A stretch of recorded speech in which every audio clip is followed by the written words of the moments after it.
Hello and welcome to the 2023 virtual Great Lakes Fishing Show.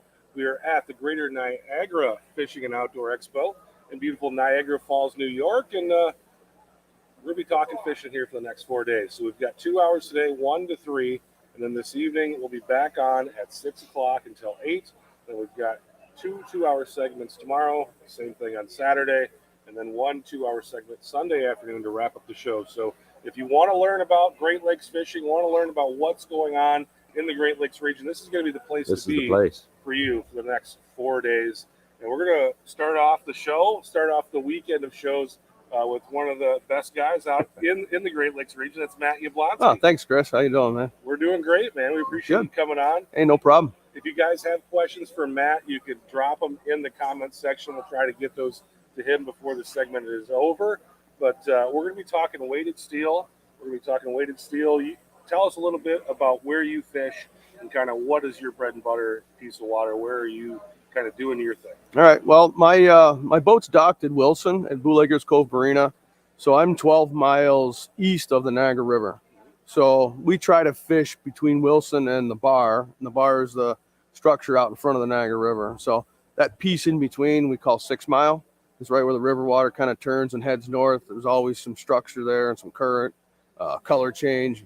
Holds fish pretty much every day of the year. So it's one of my favorite spots down there near 6 Mile between Wilson and the river. When does the season kind of start out there? When do you start getting going out in that area? Well, I've got two boats. I've got my 21-foot lawn that I use for the river and Lake Erie, and I can also do it for Lake Ontario.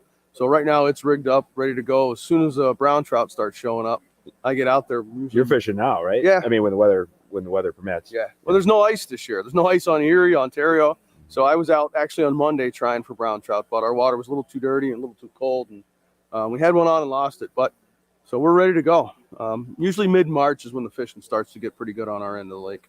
Very cool. This show is great because it kind of gets things going before people really start getting out on the water. It gives everybody an opportunity to come in, see what's going on, seeing what's new. We're kind of doing the same with you today. Tell us a little bit about weighted steel for salmon fishing and kind of how someone would get started with that. Well, weighted steel, it's been out for a while. And what it is, it's a long line. It's a heavy line that you use. So it is your main line. So it's like a lead core, copper, weighted steel. It's a long line. And the line is the diving device. And so you don't need a diver. You don't need a downrigger. It just, it gets down to where the fish are. And the more you use, the deeper it goes. So, for example, like a 200-foot section of weighted steel is going to run about 40 feet. So if you go to a 400-feet section of weighted steel, you're going to be somewhere, 70, 80 feet. All right, how does that compare to people who maybe have been running copper programs, something like that? How does weighted steel, what are the advantages and disadvantages to going to weighted steel compared to copper? Well, weighted steel doesn't go as deep, but it's still close. They say copper is like 22 feet per 100 feet out, and weighted steel is around 20 feet. So even on a 300-foot section, you're still within 6 feet of where a 300 copper would be. A fish can come 6 feet and no problem. It's trout and salmon. I've seen them come up from the bottom from 100 feet and hit a 40 rigger. So that extra 6 feet really doesn't make too much difference. The versatility is it's so user-friendly. It doesn't kink. It doesn't knot. It doesn't tangle. So, it's just letting it off the spool comes off really easy. And I've done videos where I've dumped 300 feet in the bottom of my boat, big old giant mess, and then just held it and just reeled it right back up. That's the user-friendly part. You can't do that with copper. Now, are you running it segmented the whole time, or are you running it off the counter? I mean, are you running 300-foot segments? Are you running 200-foot segments, or are you running? Are you actually dropping it and fishing off the counter? I usually just use segments. Okay. I've got a 200 in segments of 50 feet all the way up to 400. I don't really use anything less than 2 or over 4. I've got some smaller lead core sections if I want to go higher, and downriggers and divers to go deeper, but. I have the sections, but you can take a 400 weighted steel and only put 200 feet out, run it behind your boat. Sure. So now it's running. That's the thing I always as kind of a small boat angler, that's what I was struggling with copper was okay, well, you need, if you're going to run, a copper program, you're going to have, 8 rods set up. Right. Well, I mean, I don't have storage for 8 rods to run in the boat, where that's where it seems like one of the real appeals of the weighted steel is like you get that versatility where you can, because you can run it off the reel a little bit, that, it just fishes nice. So. Right. Yeah, and I do that. You know, if I'm not sure where the fish are at, run one down the middle, use my 400, my 300, and just put it out 200, and then 250, maybe 300. You Try can and dial easily, it in that way, easily and just then- dial it in. Yeah. You know, and it lays nice on the water. It lays nice off the reel. It's just a lot user friendly in my opinion. Yeah, very good. So I actually forgot, Trevor. I forgot to introduce you, Trevor Sumption from Fish Hawk Electronics I as well.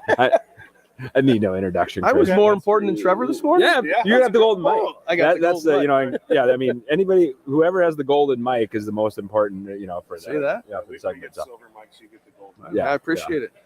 So why would someone use weighted steel compared to something else as far as getting that weight down there? We talked a little bit about, I guess, the comparisons between copper, but why go that route anyway instead of using maybe inline weight or something like that? Well, it's just if you're using an inline weight, that's just one more thing you got to take off the line, one more thing you got to clip in, one more thing you got to store or possibly lose if something happens.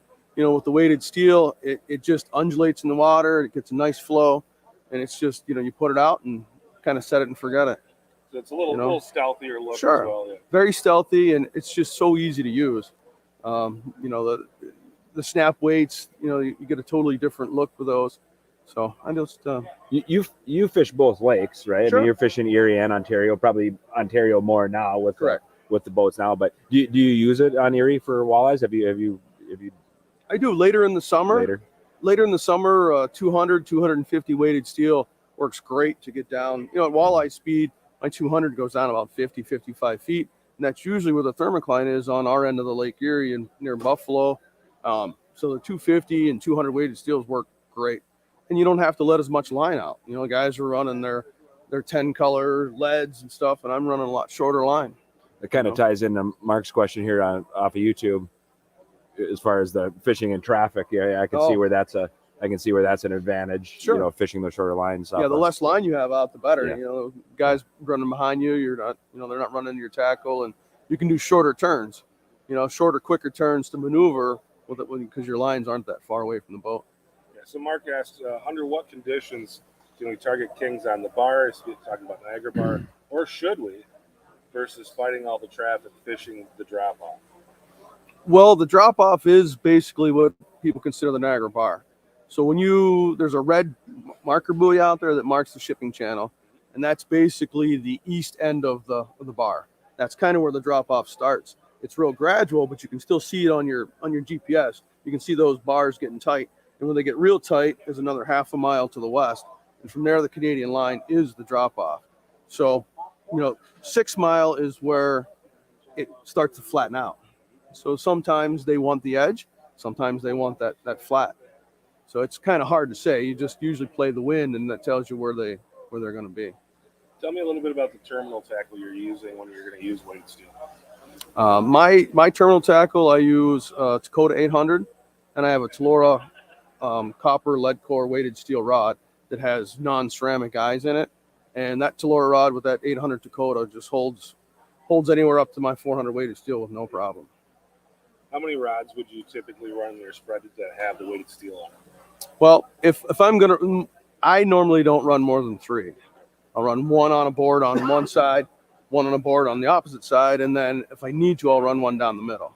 I don't typically run with a mate on my boat, so I try to keep my rods to a minimum, where a lot of guys that have mates will run 10, 12, 13 rods.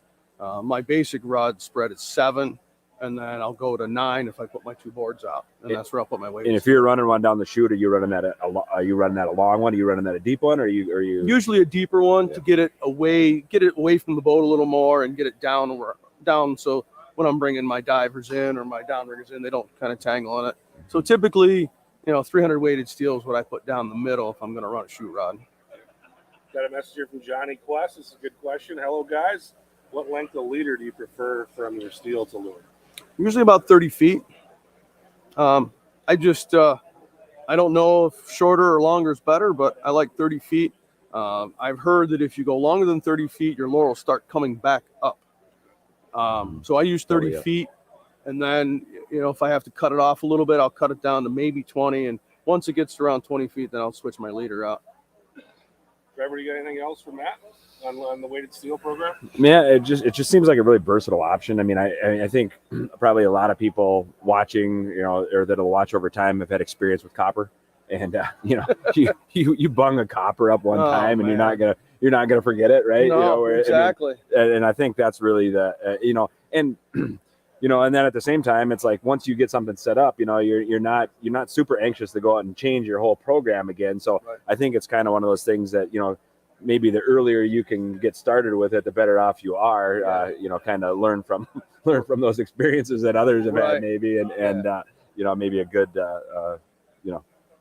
something if you're just setting up a boat, that weighted steel, it really just sounds like a good place to start as opposed to trying a bunch of different stuff up front. And well, it's very versatile and it's user friendly. There's nothing wrong with copper. Copper works, but it's just not as user friendly. Even when you're setting your line out behind the back of the boat, if a diver goes off and you leave that rod, you come back to it, it's usually a bird's nest of nasty copper all tangled up. With the weighted steel, it just kind of just flows off the reel with no problem. So that's a major advantage to it. And you were saying, I forget what you were saying. I had something to add to what you were just saying. I mean, I think he hit it with the, just with the user friendly part of it. Anybody that's fish copper, you kind of got that story. It's like, oh, this one time, you're cutting it apart and trying to splice it. Right. And the other thing with copper too is once you've taken it on and off the reel so many times, I believe that knot where it's attached to your backer gets weak. That was one of my first bad experiences with copper. I put it out and we saw a fish on the fish finder and he's down there. So grab it and jig the copper. Grabbed it, jigged it, and it broke right off at my backer. I'm like, what the heck happened? Well, that copper's so soft that it just created a kink that you don't see because it's in that reel. With weighted steel, you don't have that problem. There's a new way of terminating it now. It's a hollow core. I'm going to be talking about that in my seminar today at 4:00 on how the new weighted steel comes with that hollow core on the end, so it's easy to terminate. Termination has been an issue for a long time. I've got my way to do it, and it's kind of foolproof, but there's a lot of knots involved. So can you tell us a little bit about the hollow core part of it? I mean, that's well, the hollow core, it's like the old school Chinese. Yeah, that's what I'm envisioning. You put it in and then it tightens it up. Yeah. So you need an overhand knot and it tightens it up. It's almost similar to a lead core. Like knot. a Willis knot on a lead core. That's what I'm thinking. Yeah. It's very similar to that. Cool. So it's smooth through the guide, smooth on the reel. Right. There's no swivel. There's no metal inside your reel anymore to get bunged up on your eyes or anything. And it's gonna really help everybody get started with the weighted steel. I feel like we're kind of in a fishbowl here with we got the live show going on behind us, and nobody can see it, but everybody's walking by. What in the hell are these guys doing? Yeah, we've been sitting here now we had things set up yesterday, and all the people that are the vendors have been walking by. They're just kind of like whatever. But now the general public is walking by. Right. What's going on? Yeah, these guys they're just randomly talking to nobody. Yeah, we're going to have Powis on here in about 7 minutes, and then it's going to be really weird because we're going to be just talking. Right. Like in that room here. Right. But we've got a question, and again, this is probably a little more general. It's okay. From Meatman over on YouTube, and he says, with the advancements in technology, what would you say would be your most valuable asset? I'm thinking he's probably talking about fishing, not just like maybe you got something cool at your house. My asset is my fish hook. I love. No, I did not. I did not. See that coming? I did not pay you to say that. Well, I fish. I fish out in front of the.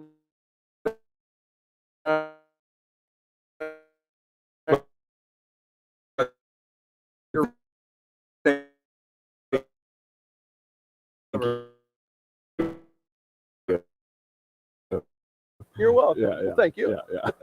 I fish out in front of the Niagara 2 mile an hour current down there. So most people wouldn't just drive their boat at 4.2 mile an hour on your GPS because you would think you're going too fast. But with that 1.5 mile an hour current, the fish hawk tells you I'm doing 2.6, 2.8, and I'm at fishing speed. Normally you would just keep your GPS there. Your lures are just swimming through the water without moving at all. So having the right speed and temperature is golden.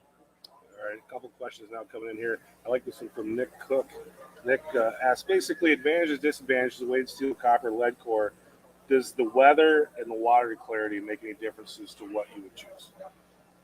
Not really the weather or the, well, if it's really wavy out, most of the time my long lines stay in the boat. I'm a 4-diver, 3-rigger guy when it's really wavy and bumpy.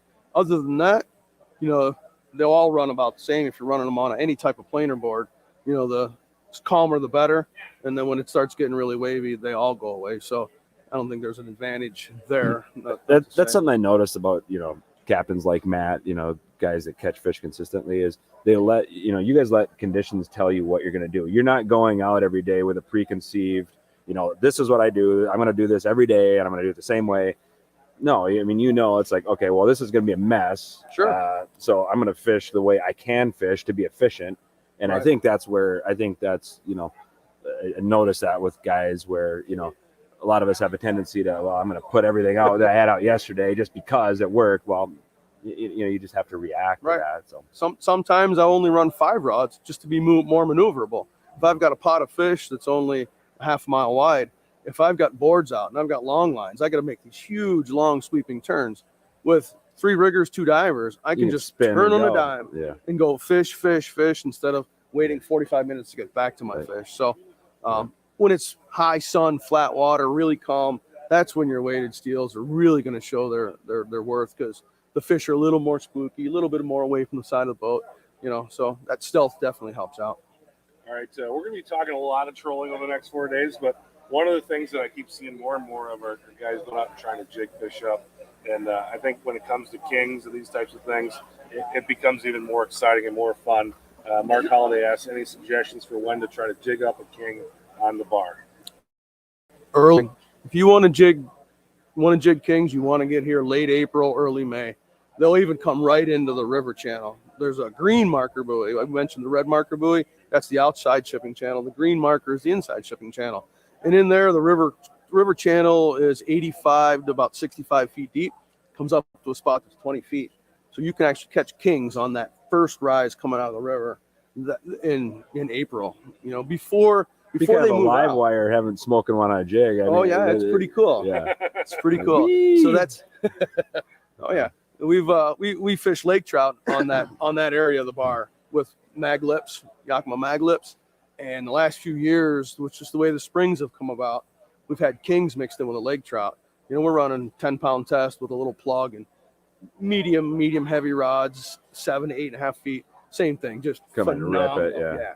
So when those kings get in there with those lake trout, it's a great time to jig, because you'll get all kind of stuff. There's cohos, there's browns mixed in. So, but you want to be closer to the river when you do that. Yeah, that's a lot of fun. Yeah, for sure. So your charter is wet net fishing charters, and you're out of Wilson most of the time, but you do move if you need to move. Yes. People want to reach you. They can go to your website at getthenetwet.com. And then we were talking before the show, you just returned from Costa Rica. Tell me a little bit about that. Oh man, if I could have stayed longer, I would have. We caught mahi, we caught tuna, we caught sailfish, bluebird skies, gin clear water. We saw big, huge leatherback turtles, spinner dolphins, flying fish. I mean, I tell you what, if living right when you're doing that. I'm telling you. And Costa Rica is still reasonable enough where you can do a fishing trip. It was just me and my wife. We didn't have a bunch of people. We rented a car. We stayed at a couple different places. It's reasonable enough, the food, that you can do it without really breaking the bank. And the fishing down there in South America is off the chart. Yeah. And pretty nice down there this time of year. Oh yeah.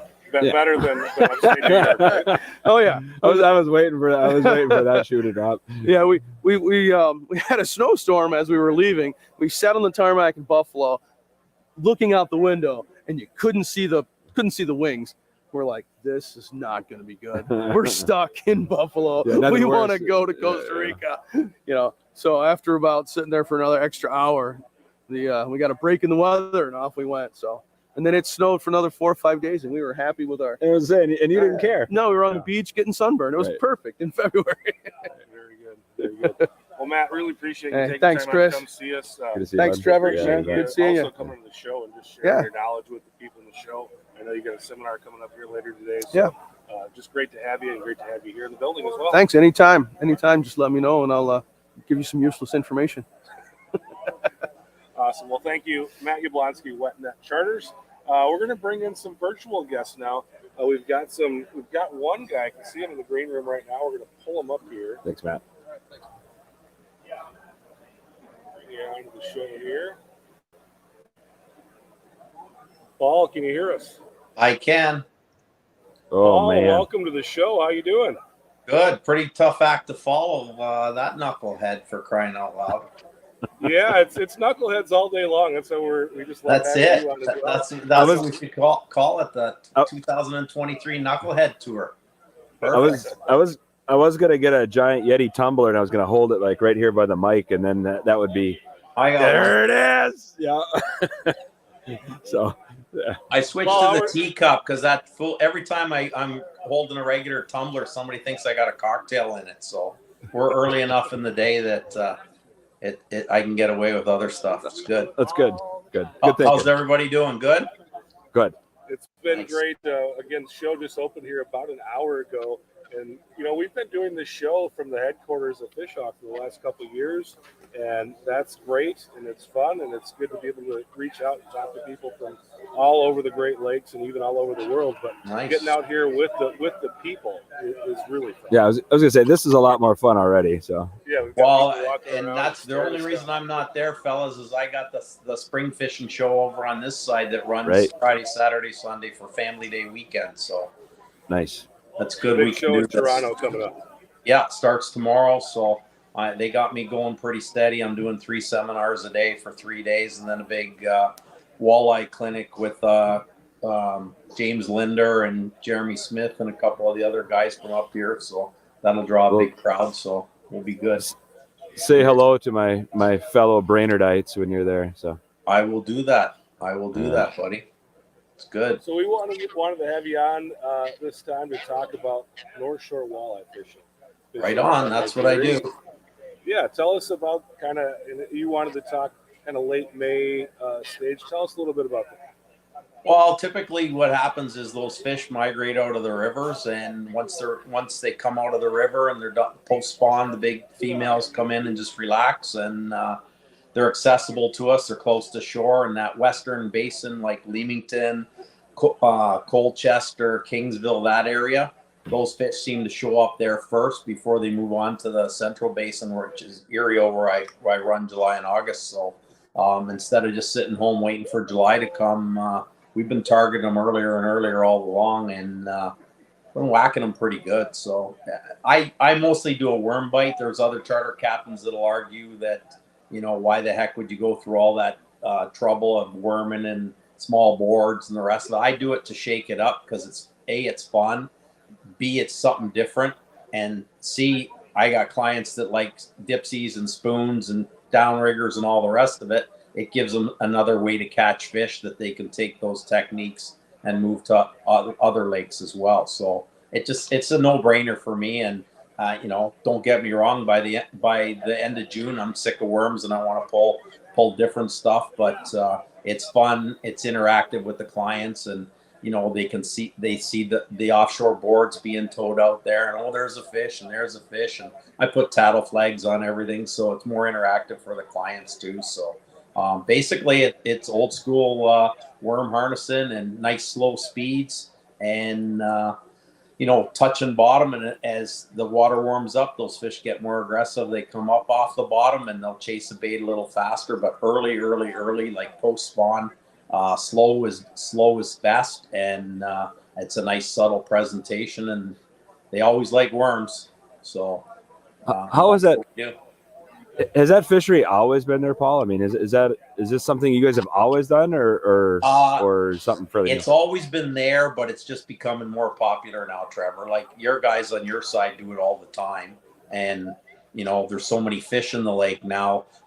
You don't need a whole lot of equipment. A guy can take a 14-foot tinny and 2 sets of boards, and him and his kid can go up and fish 4 rods. And it's you don't need the riggers, you don't need the big mast system, you don't need all that other. So it's more accessible for everybody. So I guess the answer to that would be it's always been there, but now it's perfected and the word's out. So you know, at $20 a pound for walleyes to buy over here, to me, again, it's a no-brainer, right? It's a cheap date.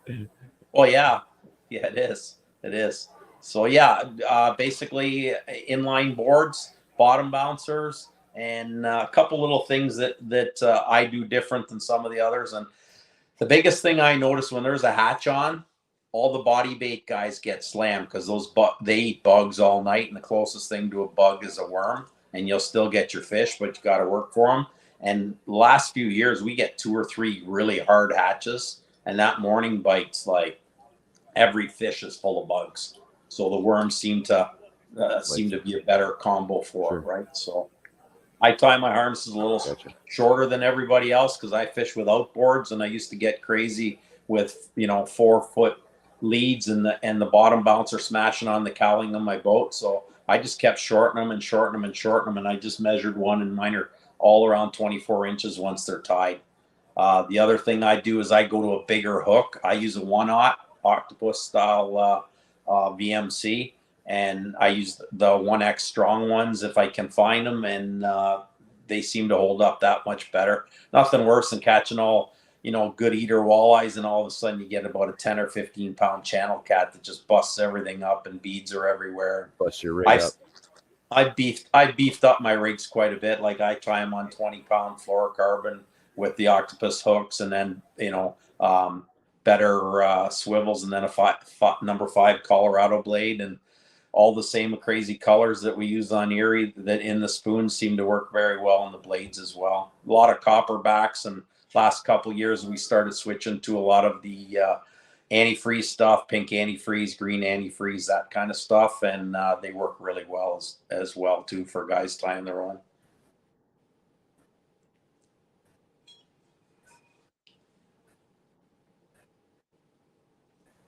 I lose you guys? You're frozen on me. I can't hear you at all. A lot of the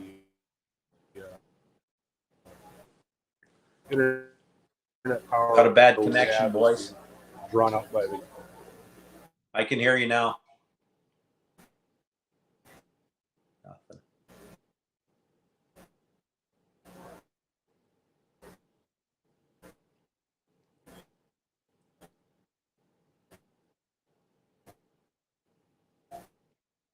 Can you hear me, Trevor? No?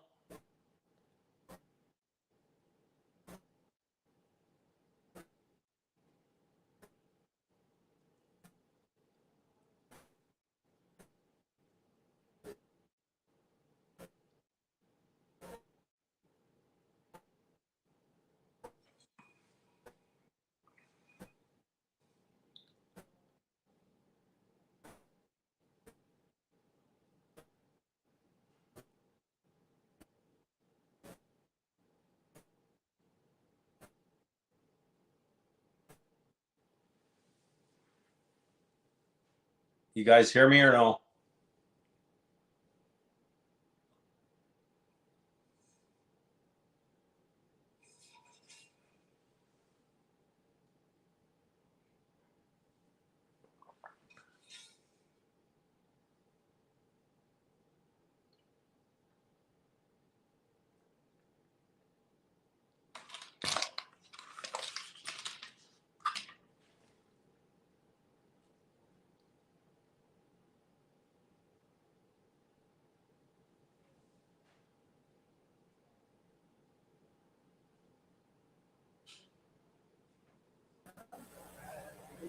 All right, Paul, are you with Hey us? guys, there you are.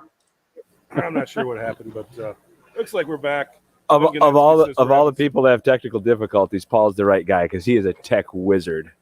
Buddy, I didn't touch anything. Trust me. I know it's not you. Okay, good. Thank you for that, because I was worried it was. No. Hey, it happens. Where were we, guys? You got some questions for me, or where were we at? Let's just throw some stuff out at you here, Paul. Sure. Tell me a little bit about the trolling speed you're going to use when you're fishing worms compared to fishing with something like a stick bait. Yeah, so great question. Typically, I judge everything at one, and that's usually one at the bottom, and not to outshine Yablonsky there, but I run mine of my fish hawk even when I'm bottom bouncing. I'll put the rigger down just to get that. We've got so much current and the rest of it, and I have a kicker on my boat, and I also use a drift sock so I don't get that surge like when it's chunky. We can fish the real rough stuff with it and we just go downhill with it, but maintaining your speed in that. So I try to go 1-1-2, and as the water warms up, I'll get up to 1-4, and then I'll switch out the bottom bouncers and I'll start putting some suspended stuff up. So I'll just do a regular harness with a snap weight, usually a 1.5 or a 2 ounce, and I'll just adjust the amount of length of line out behind the boat, because sometimes you'll find really good active fish right on the bottom. They'll come up off the bottom and they'll be your active fish. So I usually run one side high and one side low once the water warms up a little bit. But earlier on, when that water's super cold, slower the better. 1-1-2 is usually the speed of choice for me. And what's kind of that move, Paul? You go out there and set up at 1-1-2. Things aren't happening. Would you first go to a higher speed or first go to a lower speed? I try to start super low, like around 1, and then I get a little more aggressive on the throttle as things go. Like, the advantage of going faster is you cover more water. So my thought is, if they only want to bite slow, you're stuck in that hole of only going slow. But if the fish are cooperating and they're on the chomp, then you can bump it up, and then you can make your turns and get back on them and go that way. So I've had charters where it's really rough, where I'll run 6 or 7 miles into them for like big water going over the roof, and spin it and just do a downhill troll almost all the way to the harbor and catch fish all the way. So it's not like you got to pinpoint a spot, but I find with that surge, the drift sock comes in handy, because you're coming off a wave and you're slamming. It's almost like you're chugging, right? So if I can get away faster, I will. But there's a saturation point for harnesses that if you're going too fast, the blade's not giving you that thump that you want, right? So never more than like 1.5 to 2. Like, I know some guys troll 2 with harnesses, but I'm usually 1 to 1.6 tops. What's your favorite blade?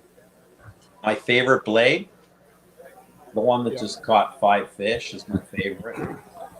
I get asked every seminar, what's your favorite? The one you didn't step on. Yeah, I use a lot of the streak blades. We got another painter over here who does a pretty good job. Walleye baits, he does some nice blades as well. Like I said earlier, the copper has always been the go-to for the last 20 years, but I'm really leaning on those antifreezes. There's days where the antifreeze, like that bright chartreusey, is good, and that pink antifreeze is money too. So usually size 5, and then, like I said, the bigger hooks make a big difference for me for taking out and getting in and breakage and stuff, that you're not constantly tying harnesses. But between the streaks and the Walleyes, that seems to be my go-to for blades. What's kind of the transition for you, Paul? You know, what happens out there when what tells you when you're moving from spinners to spoons? I mean, isn't that kind of your progression? Once the spinner bite slows down, I actually do it by port, Trevor. So like I worm fit. I don't even have a spoon on the boat, other than, you know, I do some of those worm burners where I mess around and I'll put a harness behind a spoon, that sort of stuff. But typically, I don't have a spoon on the boat until I move to Erie in July. I put the big mast on, put the other rigger on, and different equipment for there, and all the worms and harnesses and small boards get taken off. That goes bye-bye. I switch to a big board program. But it's apples and oranges. Like, it's only 35 miles by water difference of place. But, you know, I get 60, 70 feet of water, no problem, just offshore. And you're hard threat, like out towards Peely and there. Like, I had never seen over 35 feet anywhere. So it's 30. So, and most of my fishing's done in 15 to 20. And I've been as shallow as 8 feet and smacked fish, and I've been all the way out in the shipping channel and got fish as well. So my transition is usually by time frame, and that bite's still on when I usually leave the Leamington, Colchester area. It's still on, but it starts in Erie, and it's just easier. You're not staying on the boat. And I rent a cottage there for the summer. And there's guys that fish that way, that style, out of Leamington, Colchester, Kingsville all summer. All right, we got some questions rolling in here from YouTube. David Staniszewski says, how's the Erie walleye hatch this year and for future years? What do you see on Lake Erie? Well, this is my 34th year, guys, and we used to say the good old days and talk about the early 80s and how we smashed them. The good old days are right now. The population on Erie is off the hook. You can be selective. There's a lot of small. You guys complain. I remember there were days when the only thing you could catch was a steelhead, and there were other days where if you got 2 walleyes on the charter, you were the guy. Now you're hard pressed not to tag out pretty much every trip. So the population is crazy, and the fishery is as strong as possible, and the future looks bright. So, so you've been doing this for 30 years, Paul. What was it Yes. like as a charter captain at 10 years old? Yeah, right on. Thank you so much. You need. Trevor? He needs glasses. Hook the guy up. We'll have to Just turned 63, boys. Been doing it a long we'll have to time. work vision into the the insurance program. All right, That's we got it. a question here again from our guy Johnny Quest. He says, Paul, and this works into what you just said, how is the steelhead fishery out of Erie? Good question. And what we found over the years is the steelies used to be able, like I get clients that say, I don't want walleyes, I want steelies. And the steely thing isn't as precise as it used to be. Sometimes they're there, sometimes they're not. But to book a charter around just the steelies and say, when's the best time? It's almost impossible to nail that down. They'll show up, they'll stay there. Like we'll get incidentals. You'll catch, 36 walleyes and 5 or 6 bows. Some days, other times you don't see a rainbow for 2 or 3 days, and then 2 or 3 times a year for then the last 2 or 3 days where somebody finds some really cold water. It's set up with lots of bait and set up with lots of steelies, and depending on the client, like I'll try to talk the clients in. I go, guys, I got a steely spot. No, we want walleyes. I'm like, okay, and sooner or later I'll get one as I run it by the crews, but it's sporadic compared to how it used to be. It's still very good, but to nail it down to a specific time and area of the lake where they're on, it's tough to nail down. So it's still good. It's just a matter of finding them. And I almost think that there's so many walleyes around that the steelheads say, let's get out of here. We don't want to hang around with these things. Because you put a bait in and that's what you're going to get. Kind of one of those take what the lake is giving you, right? Yeah, exactly. Like everybody does. It says it. When the steelies are on, they want to catch walleyes. When you haven't caught a steely in 2 weeks, your afternoon client on any given day goes, "Hey, we only want steelies." I'm like, "Okay, we can try," but you know as well as anybody, you're staring at lines for over an hour. It's like, so where are those walleyes? It's like, let's go look. So. David Staniszewski asks, this is a good question. I think it's something that's important to do what you're talking about is having good worms. He says, do you have any secrets for high quality worms? I can do a whole seminar on worms, but I'll sum it up quick. You want to keep your worms healthy. You want to keep them cold. I do what I do to keep mine nice is I make what people laugh. I make a worm lasagna, and a worm lasagna is I always wash my worms. So I take the actual dirt. Don't wash them in tap water; they'll die because there's chlorine and chemicals in city water. Use lake water. I take a whole handful of dirt and worms and throw it in some lake water in a container, and then I take them all out, put them in another container, and after the 3rd time, I got clean worms, no dirt, none on my fingers, none on my boat, nothing ground. And then I put I'll take a whole roll of paper towels, I'll dunk it in the lake, and then I put an ice pack on the bottom. A layer of paper towels, a layer of worms, layer of paper towels, layer of worms, layer of paper towels, layer of worms, and another ice pack on top.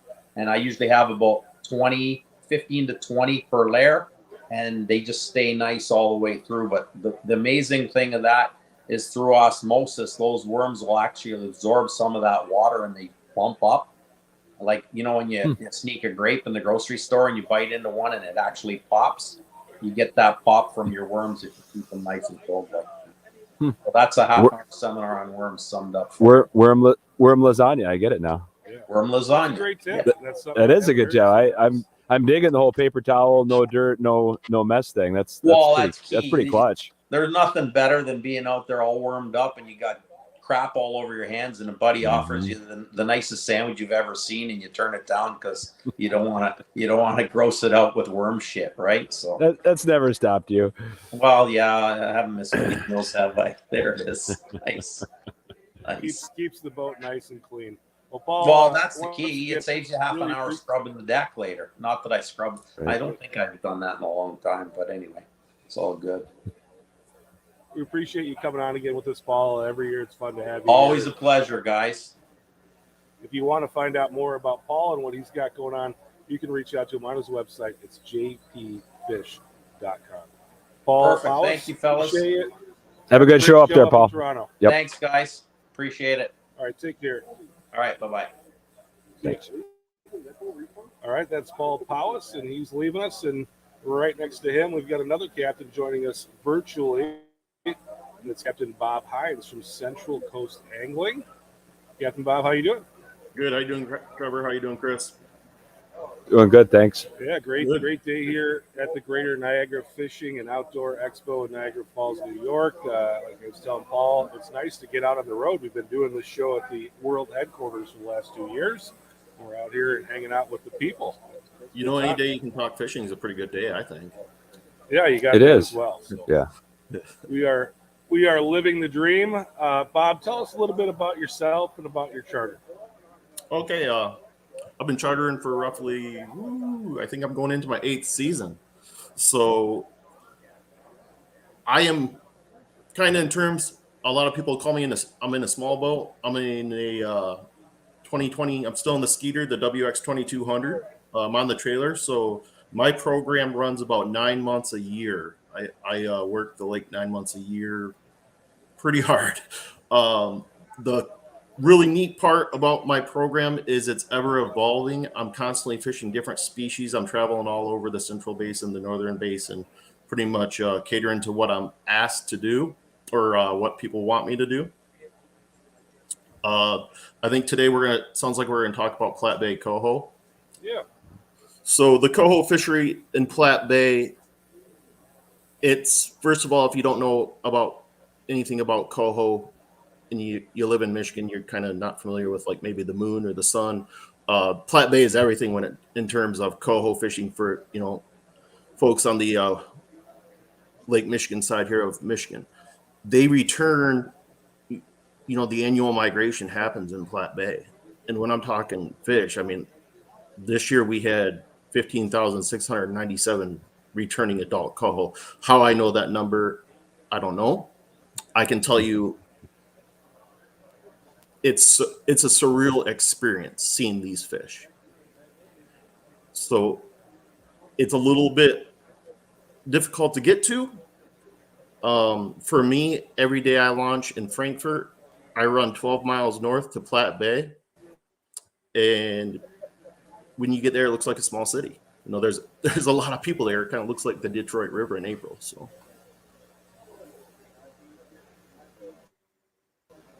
it's a busy bite. Alex, this is a fall bite for those of you listening. This is kind of on the Michigan side of Lake Michigan, and coming out of Frankfurt, it's kind of about the central part of that state there. Yeah. Typically I'm sorry, Chris.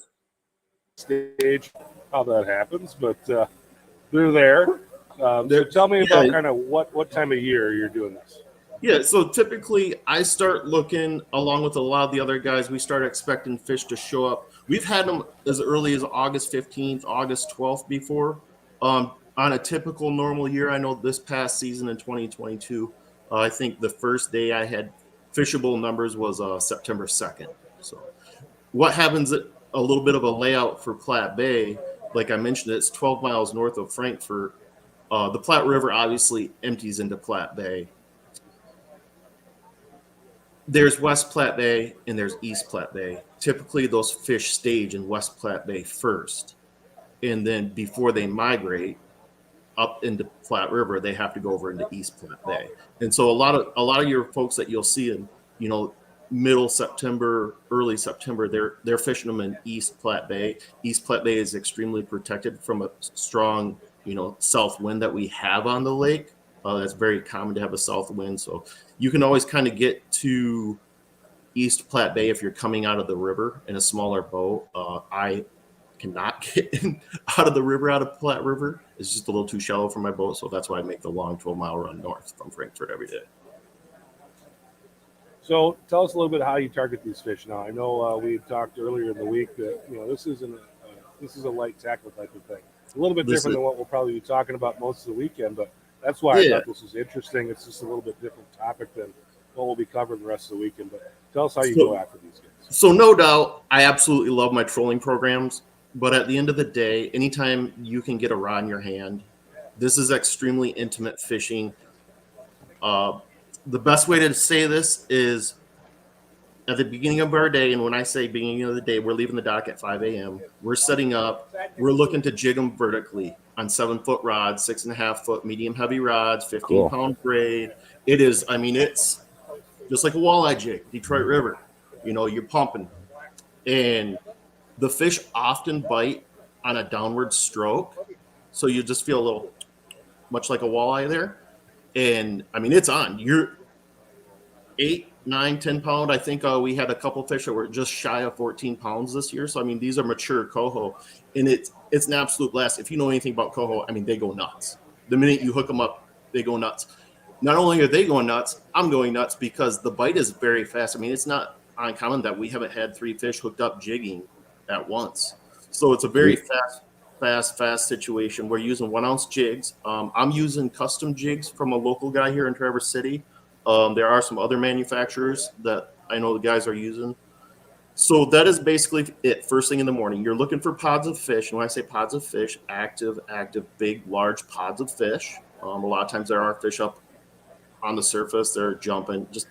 I don't pay attention to those fish. I just focus what's underneath me and target active fish. Now, having said that, sometimes that bite will absolutely fall on its face, 45 minutes into the morning. We switch over to spinners, inline spinners, Arctic Fox style spinners. I use custom spinners that I'm using now. I've started kind of dabbling and making my own. I use them up to 1 ounce. I prefer them anywhere from 5/8 ounce to 3/4. 1 ounce is kind of, you throw them all the way out into 60, 70 foot of water, let them sink the bottom. And it's a slow retrieve. It's a very slow retrieve. And I tell my clients, do not set the hook. The fish is going to crawl on this thing. You're going to feel them. You're going to feel the coho start rolling, turning, twisting. When you feel your rod going like that, that's the fish going the opposite way. They got it. You go ahead and you just start fighting them at that point. So a lot of times you see people, it kind of startles them.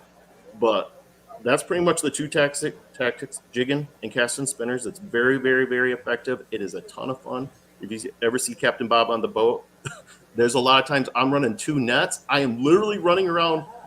I will pitch it out there as far as I can for my client, hand them the rod, net a fish, and just literally I've ran around my boat in circles before for 30, 40 minutes straight as fast as I can netting fish. So this is a great time. That actually sounds like fun. Just say, here, make my cast, and then I'm just going to, yeah. Well, there is science to it. I will tell you that the science is very sound on having 6 to 8 rods in a boat, and you're casting for your clients, letting it desync because they're currently hooked up fighting one. In the minute I land their fish, I just hand off. And yeah, absolutely. Had him a new, yeah, absolutely. had him a, yeah, that's and cool. Literally running around the boat with a club, we're smacking fish, throwing them in the live well. It's an absolute blast for about 21 days a month. Nice. These are fish that, these are staging fish. They've got the color to them. These aren't your silver cohos that you're catching in June. They've got some color to them. They've got the hooks on them. They're just cool looking fish, photogenic fish.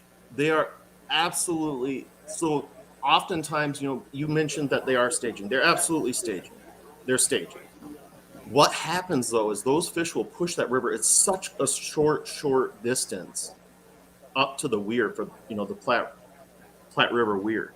Those fish will go up and hit the river the weir, and they will come out on the same day. So we're talking, you'll have 5,000, 6,000 fish, 3,000 fish, 1,000 fish shoot up to the weir, turn around and come right back out. And when those fish come back out, those fish are on that spinner bite so hard. It's just literally mind-boggling. We've caught them right at the mouth visually casting.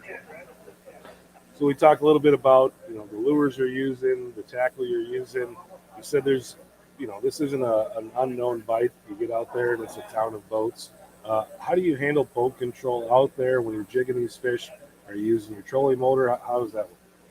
Yes, absolutely. So my system, I shouldn't say system, my program. So I'm obviously on trolling motor. I think last year we talked about Garmin. I'm still a Garmin fanatic. I am using my live scope to stay on the pods of active fish. I can really see when I'm talking pods, they come through and I'll tell my clients, somebody hook a fish, because right now you have 400 or 500 fish underneath you right now, 60 feet down. There's fish all the way around us. It's surreal, honestly. So I will stay on that active pod of fish as much as I can. Like if I see my people slowing down, okay, we've lost our pot of active fish. And to see these fish actually march, I say they're marching. Let's go with them. So, yep, spot lock. There are guys out there. Everybody's doing something different out there. You got your guys jigging. You guys got you got trollers, the classic trollers, like all the rest of us out there doing. You guys got guys in canoes. You got guys coming out of the mouth. I mentioned it was a little shallow. They're in little jet sleds, river boats. You got kayak guys jigging. You got guys in kayaks that are trolling. So there's a little bit of everything going on out there. But I personally, I'm on spot lock. So you said you're jigging in about 60 feet of water. What size of jigs are you using? How you get down there? I'm using a 1 ounce. I'm using 1 ounce jig made right here locally by a guy named Larry Jennings, jonahjigs.com. He does a phenomenal job. If guys are looking for jigs, I can't recommend Larry's jigs enough. So 1 ounce jigs, and just, hit bottom, come up a couple inches and just sit there and jig it. And like I mentioned, there is a point where this jig bite it's fast and it's very, very good. And then it kind of tapers off once they kind of start leaning. I think it has a lot to do with those fish in and out of the river. Are those hair jigs, Bob? Plastic? What are you running on them? Nope, they're lead. It's a 1 ounce piece of lead. It's kind of like a P-line, the laser minnow, I think it's what it's called. Oh, okay. So, yeah, okay, gotcha. It's just multiple different colors. So almost like a jigging spoon. It's a jigging spoon. It's absolutely got it. Okay, spoon, a 1 ounce. Got it. Okay. You said multiple different colors. What's kind of the color that if I was saying, hey, I'm going to go out, I need to buy one jig, what color would you buy? Oof. That's a great question. I'm a big fan of green and orange, and I'm a big fan of just your classic glow and chartreuse. So you're really throwing the whole tackle box at it. There are days where it seems like there's always one super hot jig, and I'm literally putting on every rod in the boat. A lot of times I have 3 of the same jigs and 1 different color, or 2 of the same jigs and 2 of the same jigs. Black and white is sometimes it, so you just kind of dial in, this is what they want. And then you just literally, like I said, it happens fast. You just go as fast as you can. So you told us earlier that you're a 9-month-a-year charter captain. We're talking about a really specific place right now. We got about 5 minutes left over here. Let's just talk about some of the other places that you fish and kind of what people will enjoy in those different places. Yeah, I do have I call it a suicide program. I work very, very hard, but I enjoy working really hard. So generally, I'm about a week away from starting charters. I will start on Grand Traverse Bay for perch, and I will run perch every day until May 1st, give or take 5 days. I will kind of pause, slow down. I will start casting for trout in Cisco on Grand Traverse Bay until May 15th. May 15th is my official kickoff to my trolling programs. I'll head to the Central Basin, and I'll be fishing out of Whitehall, Muskegon, Pentwater, Ludington area for kings, just like everybody else on the lake, and that will carry me all the way through September 1st. I will then do my coho stuff for about 3 weeks, Then I'll take a little short break at the end of September, just kind of chill. And then I will dive into perch. And that basically is October 1st to December 15th. Tell us a little bit about that bite. The perch? Excited to go out on Grand Traverse Bay to do. You're making me hungry, Chris. Yeah. Don't start talking perch. And I'm like, oh man, I'm really hungry right now. The perch is it's world class. I don't talk much about the perch. I don't advertise much about, for the perch. My book is extremely full. I book about anywhere from 6 months to a year out. It's world class. It's phenomenal. It's very, very hard. And it's an absolute program that I have just poured my heart and soul into for about 3 years. And it's just phenomenal. I mean, it's world-class perch fishing. I've got people that don't go to Simcoe. I have people that don't go to Devil's Lake, Cascade. I mean, all these places that people go to, and I just keep it right here. So cool. Yeah, tell us about that size structure. I mean, I think when I think of huge perch, I think of Cascade, and you're telling me people are coming to you instead of Cascade. Yeah, absolutely. Perch, it's all eyes of the beholder. Personally, I've eaten a lot of perch, so I like 8 to 11 inch perch. That's my number. My clients, I think probably a lot of people show up for 14 inchers. And generally, I'm not going to lie to you, we get a 14 incher. If somebody's like, I'd like to get that 14 incher, perch. I'm going to get you your perch. So average springtime, 10. We kill a lot of 10 to 13 inch perch, and there are times I haven't got a 16 inch perch yet. Somebody come get me a 16 inch perch, I will pay your taxidermy bill. That challenge has been out there for since I started for about 3 years. So give me a 16 inch perch. If I can find you one 16 incher, will you send me all your 10 inchers? Right. Those are my those 10 inch males are like. Yeah, that's it. That's where it's at. That's why I tell everybody, let's get some hogs. And I'm like, no, 10 inches. There's no pin bones. It's like eating a 30 inch walleye. You just don't want to do it. Yeah, right. Tell us, how do you target those perch? It's ever evolving. I am on the water every single day, and at a given time, I know where there's 3 to 5 schools of perch in a certain, different bays around Grand Traverse Bay, and whatever school I love the best is the one I beat up on. In the fall, it's a lot of shallow water, anywhere from 30 to 50 foot of water. In the springtime, there's times I've fished 122 foot of water for perch. So you basically have to know where to look, and most of it's flats. So, we have a couple minutes with Bob here, because you could probably answer this question for me, Bob, but we're going to play some salmon trivia. Wasn't Platte Bay where salmon were first introduced to the Great Lakes? Isn't that the spot? Do you know that answer? Do you want me to answer it? Yeah. Do you know the answer or not? It was one of the beginning spots. For Coho, it is the spot. One of. It is the spot for Coho, yeah. That's what I thought. Yeah. So, salmon trivia. There you go. Salmon trivia. So, Bob, you look like you were afraid to answer that question. I mean, I don't really. I think he was afraid of the perch question. Yeah, I was like, oh gosh, like I mentioned, I don't talk about the perch a lot. That's that's kind of like a good mushroom. I can respect that. Kill big bucks, so right. Mm-hmm. But, I respect that. Nobody likes to talk about the perch. Yeah, it's just one of those things. We're gonna start referring to perch from now on as the perch. The perch. Yeah, it's like it's like Fight Club. Well, just don't talk about it. Bob. Yeah. I will happily talk perch anytime in PM. If people want to get a hold of you, they can find. Yeah, anything off of social. We have pretty strong. They can reach out. Social, hit me up. Hit me up on social.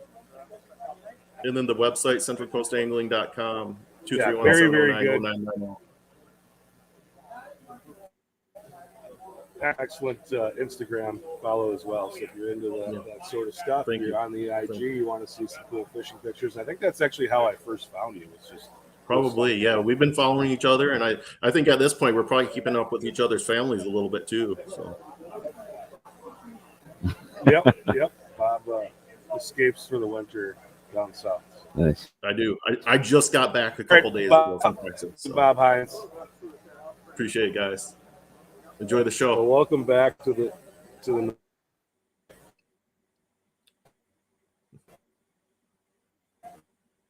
Yeah, Thank you. visit with us Thank you, guys. Thank you. today. Another guy, I've told you guys, it's a real all-star cast today and every day. We got Mr. Captain Dan Keating with us now. And I always use this joke, and I'm sure I'm not the only person who says it, but literally wrote the book on salmon fishing. Boom, boom. Captain Dan, how are you? Good afternoon, guys. How are you? Uh-oh. Hey, Dan. We're We're living good. the dream. We're surrounded by some salmon anglers walking around and picking out new flies. We got guys from Kuma across from us. We got some flies across from us. We got a boat here behind us. It's we're right in the heart of it here in Niagara Falls. Yeah, you're probably ready to go fishing now with all that fishy stuff going on. Yep, definitely a lot of people here. Tell us about what you've been up to, though. I've been following your kind of travels lately. Tell us about what you've been up to lately. Just trying to our salmon schools have been going really well, doing them all across the Great Lakes. We were in Green Bay last weekend, New York before that, Northern Illinois, Southeastern Wisconsin, and I got to sneak in a little fishing trip down in the Keys, get a little sunshine, and reel some fish in and eat some fresh seafood. And then back now here, winter's returned here, at least to where I'm at, and then we'll be off to Ludington and Grand Rapids for our next salmon schools. When are those salmon schools, Dan? Ludington is going to be at Captain Chuck's, and that is Saturday, Sunday, February 25 and 26. And then the following weekend, March 4 and 5, we're at in the Grand Rapids area in Allendale at Grand Valley Sporting Goods. And that school's a really big venue. The Captain Chuck's one is almost sold out. That one maxes out. But the Grand Rapids one is a really large space, so lots of room there. Very cool. If you got questions for Captain Dan Keating, put them in the comments. This is a really great opportunity for people to be able to throw some questions at Captain Dan Keating. We'll have him here for the next 18 minutes. So if you've got questions on fishing for salmon, now is the time. But Dan, tell us a little bit for people who are unfamiliar, just the books and the things that you put out. And if there's somebody out there that's kind of thinking about getting into salmon fishing, where would you point them to start? Yeah, no, I've been fishing on Lake Michigan since 1972. Ran tons and tons of charters, got to fish under every kind of weather condition with every kind of person imaginable, and have just, in this stage of my life, just been doing a lot of educational stuff, trying to teach others how to catch fish. So we've got 5 books and 2 DVDs out.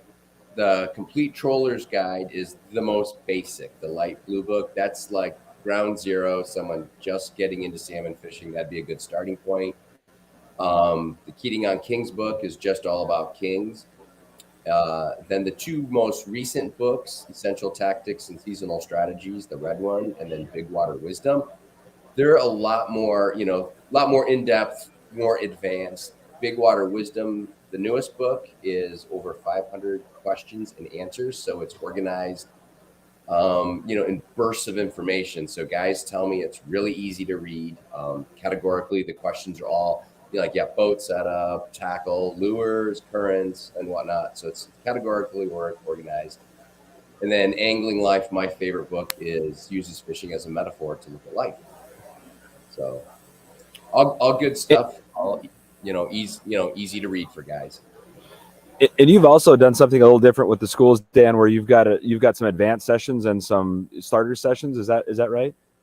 Yeah. So at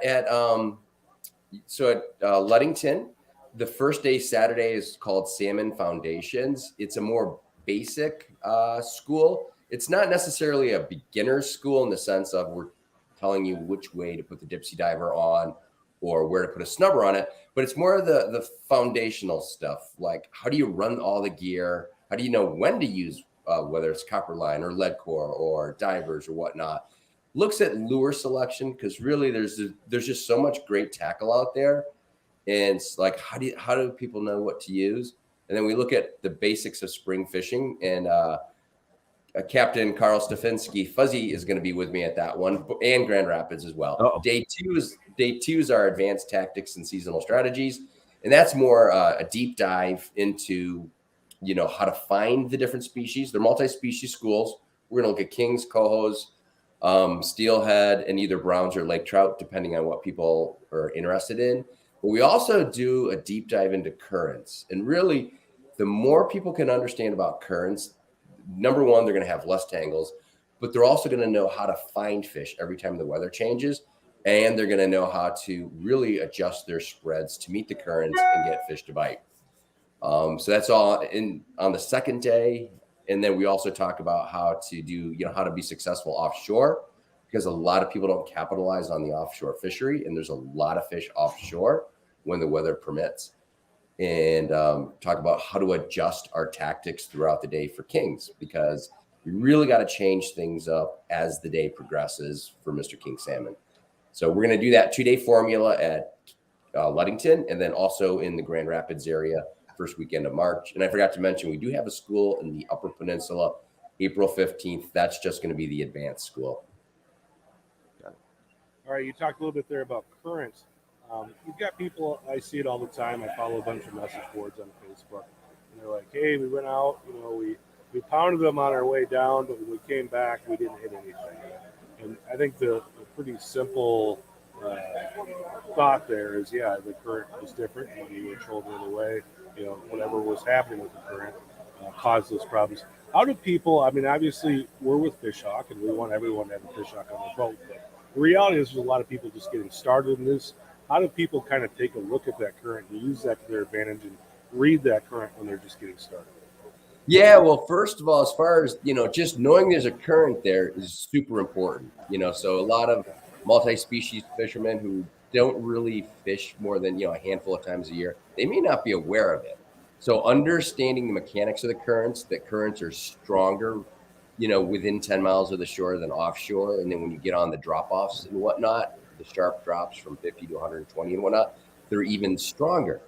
And that's where your Fishhawk probe is invaluable for guys. And we do talk about that at the schools, and also with my, my salmon coaching, which is one-on-one stuff I do during the fishing season with guys over Zoom. We talk about how to use the probe and send it down there. And what the probe may tell you is that, wow, there's a different current, a different speed. Your gear's moving at a different speed 100 feet down than it is at 30 feet or on the surface. So that's step one, being aware that there's a current there. Then how do you measure that speed difference? And then, step three is that, okay, so the lures we're running down where there's a different current, what lures do we put down there? How do we run them so they work? And then possibly, if guys are multi-species fishing and running stuff higher up in the water column, how do they set, what lures do they run in that situation, and how do they run them? So that's the abbreviated version.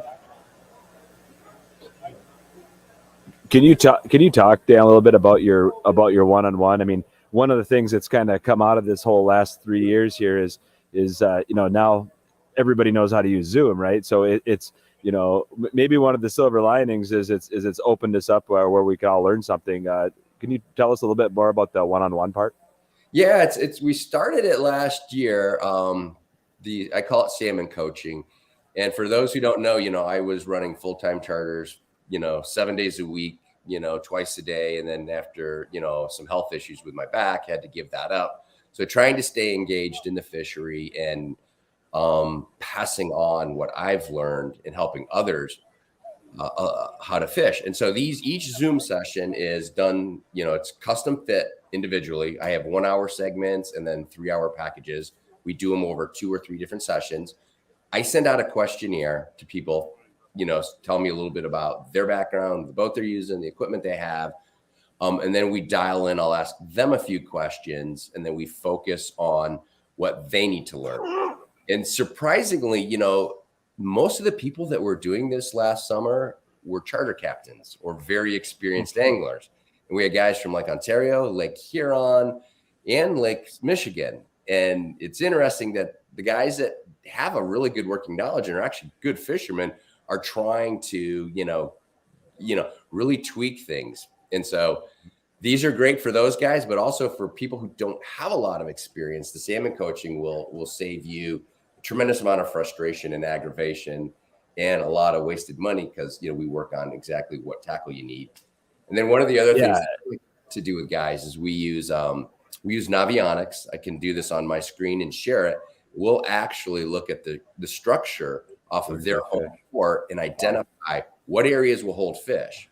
And then, we go a step further. We talk about, when an area that'll hold fish, how do you identify which weather patterns will put the fish there?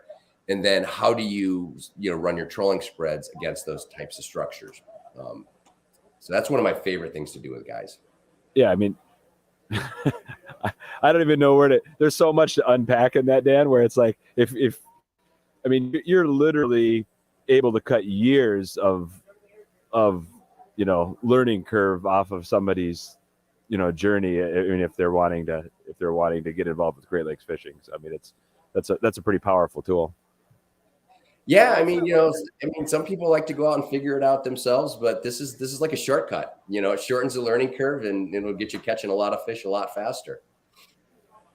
What's that like for you, Dan, to work with people who are really accomplished, do well, catch fish? Obviously they're doing it for a living, and they're looking at you and looking to you to try to find those little finer points that maybe they're missing. It's both flattering and intimidating, because it's flattering in the sense that I'm honored that people want to tap into my experience and my knowledge. Because I'm very observant when I'm on the water and have been fortunate to fish a lot.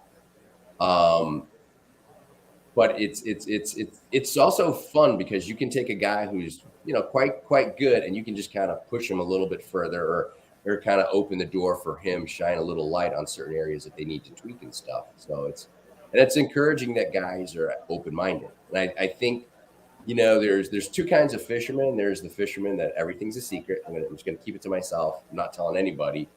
And that there are those guys who are open-minded and realize that, hey, we're all in this together. And if we help each other out, we'll all do better. And it's good for individuals, and it's good for the industry.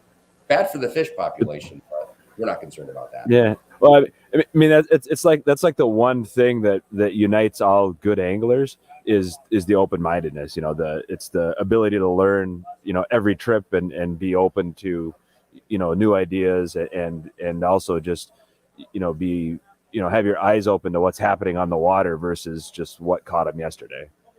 Yeah. And it's thinking ahead, Trevor. It's thinking ahead. It's, for the good fishermen are really observant, and they're thinking ahead, and they're ready to make changes. Some fishermen, they just get stuck in their same old tracks, and they just keep going down the same old path, whether it works or not. Yeah, I wanted to ask you about that, Dan. What are some common things that you see that people, those little things that maybe that they miss that are a detriment to them catching fish? What are kind of some of the common fixes and some of the common problems that you see? Okay, so there's a little bit of noise in the background here. I think you asked what are some of the common fixes I see doing salmon coaching at the salmon schools? Yeah. Yeah. So, the currents are a big one. At our advanced day, I start off talking about currents. And, at the schools, we get a huge range of experience levels. And a lot of people aren't even aware of, just the impact that the currents have and how they change with the wind. So that's a major adjustment. And then learning that these fish can be holding in certain areas. They're not everywhere. And another big one is that a lot of people are not aggressive enough with changing their presentation, both in changing the lures they run, but how do you determine which lure to put 72 feet down and which lure to put 190 feet down? That's a big one for guys to realize that they need to be more aggressive.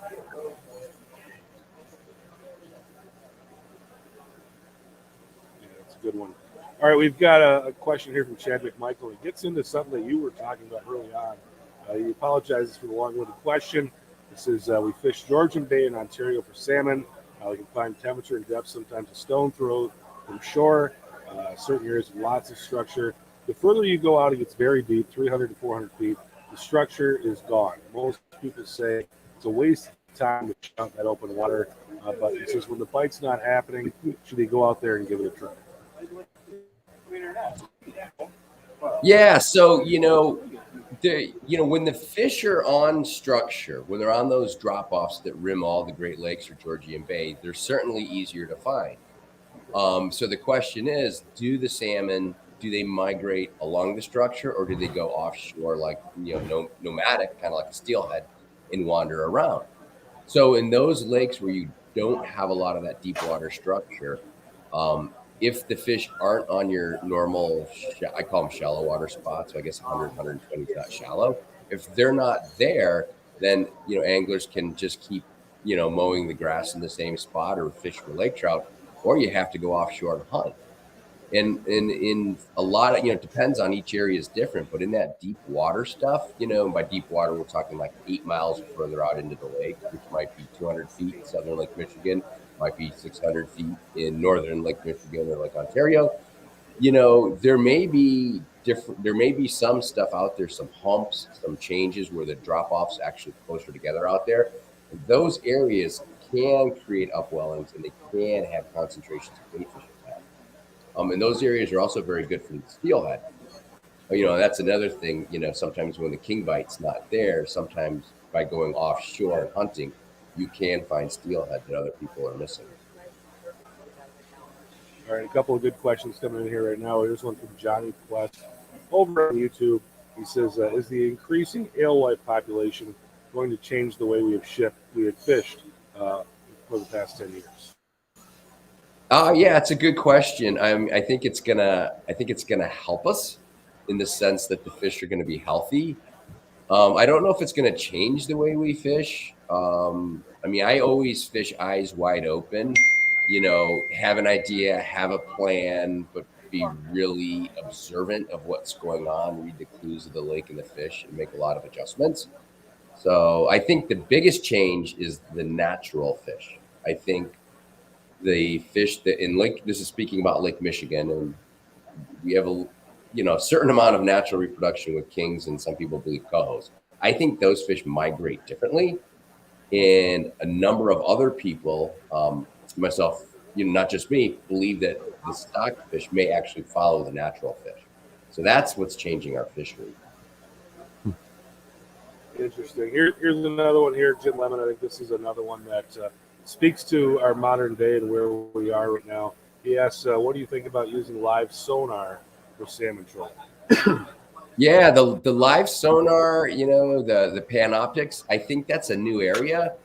I fish on a bunch of different boats now, from a friend has a 16-foot boat all the way up to a 52-foot boat and everything in between. And one of my buddies, Dylan, really excellent fisherman and charter captain, he spent more time watching panoptics and learning how to make adjustments to his spread with that. So I think as guys spend the time using it, it could help with lure selection and things like that. Kind of that real-time feedback. You're watching you're watching the fish come in and look around, and every time you put a group of lures in the water, you're either it's game on and you're gonna bring them in and they're gonna bite, or you're gonna push them away or just make them curious. So it will help. I think it can help guys make those adjustments. Yeah, I've seen a lot of guys go out there with it, and they'll tell me, hey, this lure seems to be the one that brings them in, but they always bite on this other one. And having that live sonar shows me kind of how that's working and how the lures are basically working together as a team. Yeah, it's just going to confirm, it's confirming a lot of what we knew already. So, yeah, one more thing for everybody to go by. Yeah, exactly. Yeah, it's one of those things that there's so many tools out there and so many things that can help you catch fish. At some point, we just got to go. Let's just go out and go fishing, right? I mean, how many things can you add on, and how many things can you on that boat and go try to chase these fish? I think that just makes the foundations that much more important, honestly. Very good. Yeah. Well, Captain Dan, really appreciate you coming on and talking with us, chatting with us. It's always fun to have you on the show to talk a little bit of fishing. I know you've got a lot of travels going on. You've got some stuff coming up here with your seminars and your schools. Just want to say safe travels, and thanks again for joining us today. Hey, thanks for having me on the show. Thanks for making a great product and working to educate anglers so we can all do better at this. So appreciate that. Thanks, guys. Yep. All right. Take care, Dan. Take care, Captain Keating, on the virtual Great Lakes Fishing Show. We've got a couple segments left. We've got one more virtual segment in this group of shows. Again, we're going to be back on tonight, so keep an eye out this evening. But let's bring on Captain Cory Elder from XTR Fishing Charters. Captain Cory, how you doing? Hey guys, I'm doing great. Thanks for having me. Yeah, good to have you on the show. You look like you're ready to party, Cory. This actually it's we're celebrating Lenny's birthday. He's a cat we had growing up, and so my daughter dressed me. Nice. She did good. Happy birthday, Lenny. Yeah.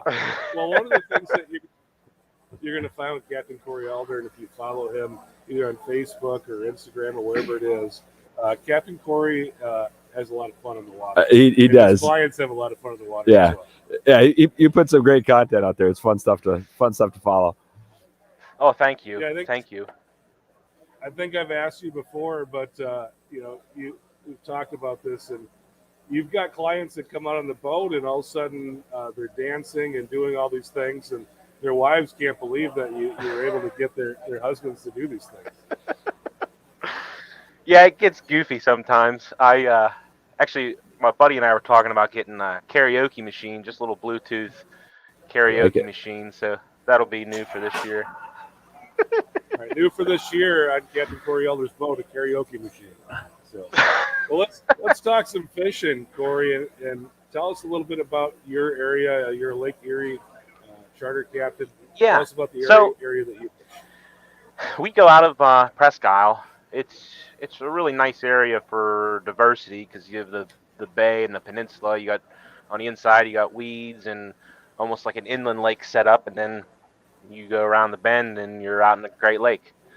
So the opportunities there are ample. I mean, we start off anywhere. I think this year I'm going to wait till early April, but you can start pike fishing in March, largemouth fishing, perch fishing, crappie fishing. But our the meat of our business is lake trout, smallmouth, walleye, steelhead, and some various silverfish. But yeah, we start our season off in mid-April for lake trout, and we'll kind of switch on and off depending on what's booked each day. We'll be bass fishing one day, lake fishing the next day, but we usually wrap up our lake trout in middle of May, and I'll push smallmouth fishing into late June if I can. But our lake trout fishing in the springtime, it's all trolling. We jig in the fall, but in the spring we're the traditional cowbells, mag spoons on dipsies, stuff like that. But it gets a lot of fun. We start to throw in the smallmouth. If it's cold out, we're sticking to the blade bite. As those fish come in shallow, you get in around that 52 degree, mid 50s. As you get into high 50s, you start seeing those fish up shallow. If you've clients that never gone bass fishing, you can take them up into shallows, or if you have tournament guys or just repeat guys, they want something new, you can go out in the lake. There's fish that spawn. There's just as many fish that spawn out in the lake as in the bay, so that's a nice opportunity to escape the crowd. But then the walleye gig. Oh, go ahead. No, go ahead. Oh, yeah. Then the walleye, July and August, trolling. We do get some people to twist our arms. We'll go jigging off some of the shipwrecks, but it's from a business standpoint. I mean, I love trolling because you can run 2 or 3 trips in a day, and that's how I'm able to be off all winter with my daughter. Pete Alex and Damian Kuzman kind of got me on to the offshore silverfish gig, and that's a lot of fun in late July, early August, going after those trout out in the deep water. And we kind of added that in this year. We did some stuff last year, and just still learning, so I didn't really want to advertise it, but they're kind of my mentors in that, and I think I got it dialed in enough now that I can confidently advertise, hey, we're just going to catch steelhead today, and occasional salmon, and that's a blast. But then rolling into September, we'll still be walleye fishing, and then start bass fishing again in October. Late October, we start night fishing for walleye, and we finish our season up November, early December, jigging for lake trout. So you've got a lot of options. I mean, obviously, a lot of it comes down to seasonalities, and especially on Lake Erie when you've got this big walleye migration that comes across the lake. When they're there, and when they're not there, they're definitely not there. Just how do you go about in the morning deciding what you're going to go chase? Because I think a lot of people know Lake Erie for walleyes. They know that there's good steelhead fishing in there, but not a lot of people, at least where I'm from, think of Lake Erie as, hey, let's go bass fishing on Lake Erie. So tell us a little bit about how you kind of go about putting a program together for each individual day. So in a sense, it is premeditated. The day before, we know what we're doing. But the bass fishing, the reason I try to target the spring, that's your most productive. It's easy. If you target a tourist crowd, they're going to come in. You can put a rod in their hand, they can catch fish. Bass fishing in the summertime, it does get more difficult. You start to rely more on electronics, and you start to you can tell when someone's experienced or they're inexperienced. As the fishing, it doesn't necessarily get harder to fish, or it's just they're harder to target. And with customers that are inexperienced, that's bass fishing. It's a no-brainer for me in the tourist aspect of things. We target them in the spring when they're up shallow, pre-spawn, spawn, post-spawn, and then once they hit the lake, we're pretty much, we're walleye fishing. Actually, it is kind of funny. I did it as a joke. I put a freshwater drum on my on my website, and I get calls. People say, hey, we want to go drum fishing. And we've had biologists for cancer research. They'll fill a cooler up with 50 of them, and I got a picture back from them. What they did is they took half the fish to cancer research, and half the fish they had a freshwater drum fish fry. And I was invited, but I was busy that day. I had to walk the goldfish. Well, Can you get into that a little bit, Cory? That's actually a question I would have is how do they use freshwater drum for cancer research? That I don't know. They were professors from a school, but I think the thing was testing them for plastics. I think that was the basis upon it, and how they rolled that over into cancer research, I don't know. I will tell you this: those drum are fun to catch. If you're in just catch and release fishing like a bass fisherman, these things, they fight. You can catch 100 of them in 6 hours. Just jump on the boat and we sling some silver blades at them, and it's one after another.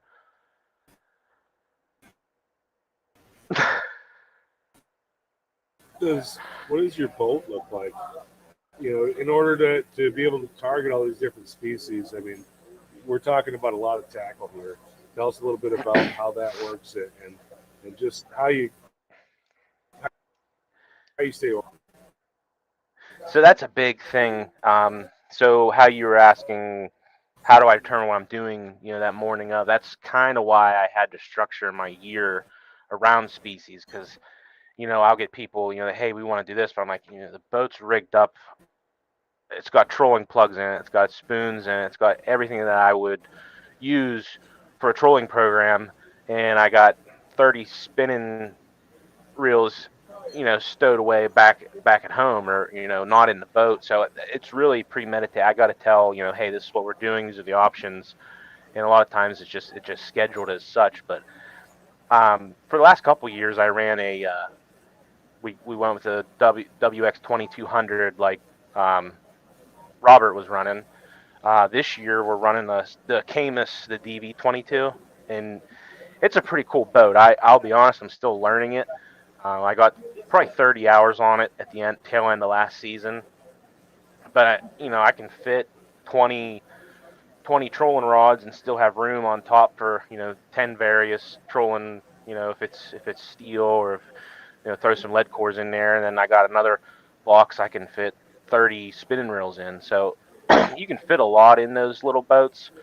The biggest thing is safety equipment. So I got to take into consideration, what are we using today? Because this half the boat, whether it be a life vest for every scenario, that can fill up half the front of the boat, those big life vests. And you definitely have to plan around having a boat like that. But it gets easy as you section things off into seasons, rather than having the whole kitchen sink in the boat at the same time. All at once. Makes sense.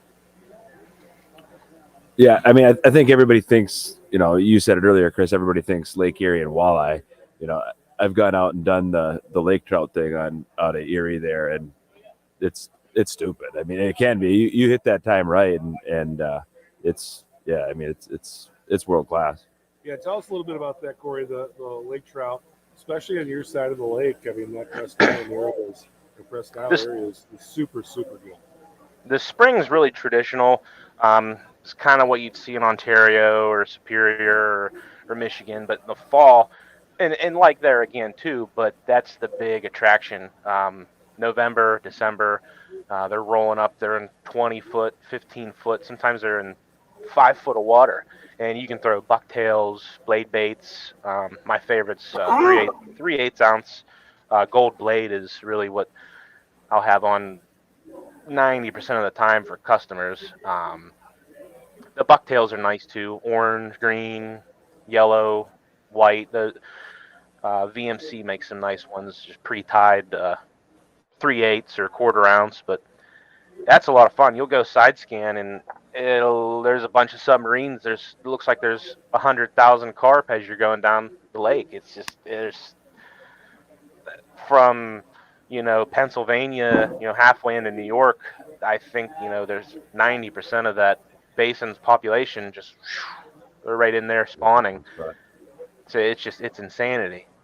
I think I run a 4-hour and a 6-hour for lake trout, and our 6-hour record's 109. That we boated. I had to start using heavier lines, try to get them to the boat. Because if you have a 4-person charter and they all have a fish on it once, it turns into a mess. Right. Yeah, what's that like, Cory? And especially, with Lake Erie, with the water quality getting to where it is and that water clarity, to go in those areas and you're fishing those lake trout in such shallow water. What is that like for people to get in there and really be able to see what's going on while you're doing it? So, last 4 or 5 years, it's been, I guess, traditional November weather. It's been windy, so it's usually it's usually quite dirty once you get in underneath that 30-foot, 25-foot. It's usually pretty you might have a foot of visibility max, especially once you're in the late November, just because it's just always windy. I guess like all the Great Lakes in November. At nighttime, you can go down to some of the marinas and see them. It's pretty cool just looking at them. That you'll just see them cruising around. But as far as where we're targeting them, rarely can you see them more than 12 inches underneath the surface. So it gets pretty wild where you're going in with that wind and that time of the year. Yeah. I kind of feel it out. I have my threshold where I'll say, hey, we're not going. I don't want to sink the boat today. And there's, if the customer's comfortable and I'm not at that level, a lot of times, we'll call an Uber. We'll just go down to the next port, and I'll Uber them back to the parking lot, and I'll Uber back to get my trailer. So that's nice having that option. Yeah. Yeah, I mean, that's just one of the things of a trailerable boat that you think about, the traditional Great Lakes charter boat, and that's just one of those things that having something on a trailer just opens up a whole new world of possibilities.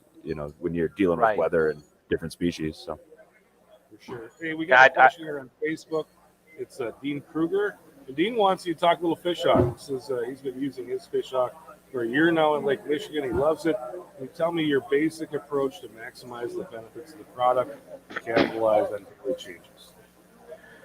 For my use of the fish hawk, I'm using it if I'm lake trout fishing, if I'm steelhead fishing, if I'm walleye fishing. Really the big thing for me is temperature. What I'll do, I'll just hypothetically, it's late July and I'm looking for steelhead, or whatever various silver fish might be in that area, we call them. I'm looking for smelt on the glue to the bottom. And then as I drop that ball down, I just look for the first temperature break. You get into that mid-lower 50-degree water, those trout like that, but I'll start targeting. If I see marks in that first break, that's where I'm going to fish. Then you can really hone in. You can keep dropping. You get into a dog day in August. The surface temperature is like 80 degrees. And those fish sometimes are in the bottom. I mean, they're in upper 40-degree water. So that's such an important tool that I grew up bass fishing. So I look at these guys trolling. I'm like, man, they got like little Bluetooth probes. They're dropping down into the water. Like, what are they doing? But that's a game changer. I mean, what you guys produced is it's you look at forward-facing sonar technology now. That's that big leap that it has taken for jigging fishermen or salmon guys trolling. That it totally changed the game. Being able to see where that temperature is, and on Lake Erie, the current's not what it is, on Ontario, or I don't have any experience fishing on Michigan, but you'll dial in, hey, you're catching this fish at 2.8, and you turn around, same speed, but your boat's going 2.2. You bump it up, and you're firing away at him again. It's incredible. Yeah, it's So kind we're of talking repeatability part. multi-species and a lot of different topics, a lot of different fish species on Lake Erie. And the nice thing about that lake is it's so target rich, lots of different things to go after. But Cory, if you could only do one thing the rest of your life, and you said, hey, this is the only thing that you can fish out there, what would it be? What would you choose as far as a tactic and a species of fish? And tell us what. If I didn't do it for the money, walleye fishing obviously is a gravy train for where we're at. I love bass fishing. I would go and I'd be that goon in shallow water, bass fishing all year. It's what I grew up doing. I love it. But meeting these guys, I call them the trout guys, which you guys. It's incredible the opportunities that are there, and it's so hard for me to put my thumb on one thing. I think as time goes on, I start to like trolling more and more every year. I like it more. It's just the science behind it, and the constant moving parts that you got to figure out, and every day is different, and that's fun. Where bass fishing, environmental factors play into whether or not they're going to eat, not day to day where they're at. Your trolling ball field's much bigger, so it's fun to get the science behind it.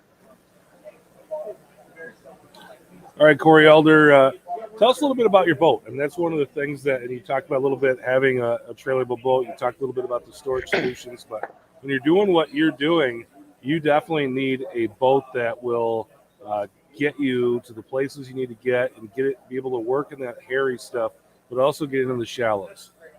Also be able to move around quickly. Tell us a little bit about what you're running for a boat and just some of the things you have on there to make life easier for you. So this year we got hooked up with that the supercharged V8 from Mercury. Super easy to maintain. The boat's quick. It's a glitter boat. It has that Swedish engineered zip wake on it. So with that and combined with the auto trim, I can literally just drive the boat. It's as I put the hammer down, it'll automatically trim, and that zip wake will automatically account for X, Y, and Z axis. So it's fun driving. It really is fun, and you can go to the 22 miles out and 58 mile an hour full bore, and I can take it in a foot of water, not hit my skeg. We used to have run Atlas plates, but we went over to Bob's machine because they're a little more into the Mercury crowd. But so far, I mean, we love it, and you could bury that engine in there as deep as you need to get bite, or you can put that thing so where there's only 8 inches of skeg in the water. Very good, Cory. Appreciate you coming on here, joining us virtually. Is there anything you wanted to say or something to talk about before we let you go here? I'm ready to go fishing. We are too. But no, I really appreciate you guys having me and giving me the opportunity to jump in here. I just all the guys you guys have on this list, speakers. I mean, I'm taking notes. As soon as I get off here, I'm gonna get back and take notes. Go back and listen to everyone else. There's just so much information out there. Just stay open-minded, and I'll keep learning. Something that we've found that's really cool is most of the guests we have on the show are viewers. Right. Sticking around and watching the show and seeing what's going on. So, well, Captain Cory, again, appreciate you having me on again this time around for the show. Take care and good luck on the water this season. Hey, thanks for having me, guys. All right. Thanks, Cory. All right, that's Captain Cory Elder from XTR Fishing Charters. Trevor, I'm going to have you stand up, and our next guest is Captain Don Ruppert. We're actually going to have a live guest. I think what happens sometimes is they get in these booths and they get talking, and they lose track of time. So Captain Don is actually right around the corner from us in the booth. So Trevor's going to go chase him down and drag him over. But just want to talk about the show later tonight. I will be on again at 6 p.m. Eastern, and I'll be hosting that show with Captain Lance Valentine from Teaching Fishing, and Captain Lance, his charter as well. We've got a lot of awesome guests coming on as well. We've got Chris McCully. Chris McCully is going to come on. He's going to talk about fine-tuning your electronics, which I think is a really, really big deal. We'll have Ali Shakur on. We're going to have Jim Steele on as well. So a lot of good stuff this evening. But Captain Don Ruppert's going to wrap up our afternoon segment. And if you can just kind of step right up to that so you're real close to that so everybody can hear you. Captain Don, how you doing? I am good, Chris. Thanks for having me. It's always good to see you, buddy. We always good to see you. Appreciate having you on. I was over at the Okuma booth a little bit earlier, and you said there's some big stuff happening over there. Tell us about what's going on.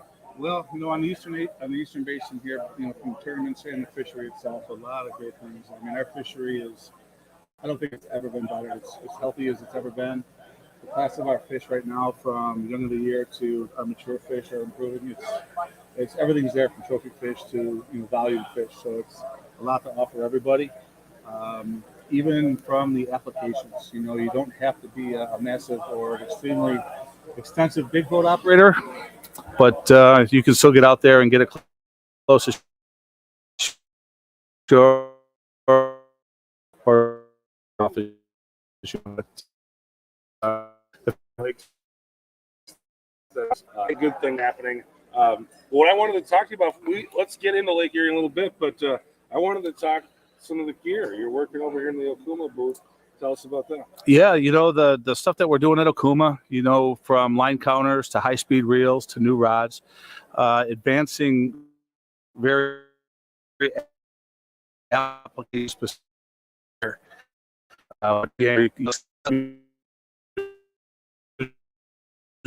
The ring standing and growing as far as what we have to offer. More rods, more actions, more lengths. The reels, from our low profiles to our high capacity to our high speeds. There's something built for what every angler wants to do, and that's really what we're showcasing here at the show this year, is all those new offerings. So we've got a lot of people here in the building. Being in Niagara Falls, we've got Lake Erie anglers, we've got Lake Ontario anglers. Somebody coming in and drops into the booth, they want to start setting up their boat for trolling Lake Erie walleyes. Which way are you going to point them? What are you going to talk to them about? You know what? There's probably the most universal package right now from Okuma is what would be called a 30 series reel. And we would couple that with a 8'6" medium action rod. And the unique thing about this particular rod I'm mentioning is our Deadeye series, but it's telescoping. So if you're in a big boat, you can still use that and leave it up in your rod racks. If you're in a smaller boat, you're getting the benefit of that 8-foot length that you really want, but you can also now break it down and store it easily on a smaller boat. But that 8'6" medium action with a 30 series reel line, always go with a line counter. There really isn't a reason to not use a line counter. It probably would be the base bone. You could do a lot with it. You can put it on your lead core program. You could essentially flatline troll with it. Bottom bounce troll with it, use it on your downrigger. You can kind of do everything with that rod package. So for someone just starting out, you can get into a nice price point reel for like $100 to do that and get started. Yeah, so this show is, we're, I don't know, less than 1,000 yards away from Niagara Falls. We got Lake Ontario right around the corner.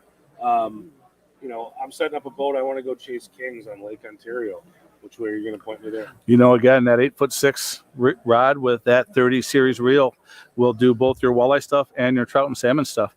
Certain parts of the salmon game are going to get a little more heavier duty, when you're talking dip sea divers and some of the deeper stuff. But, again, you can start off with an 8'6" and that 30 series reel.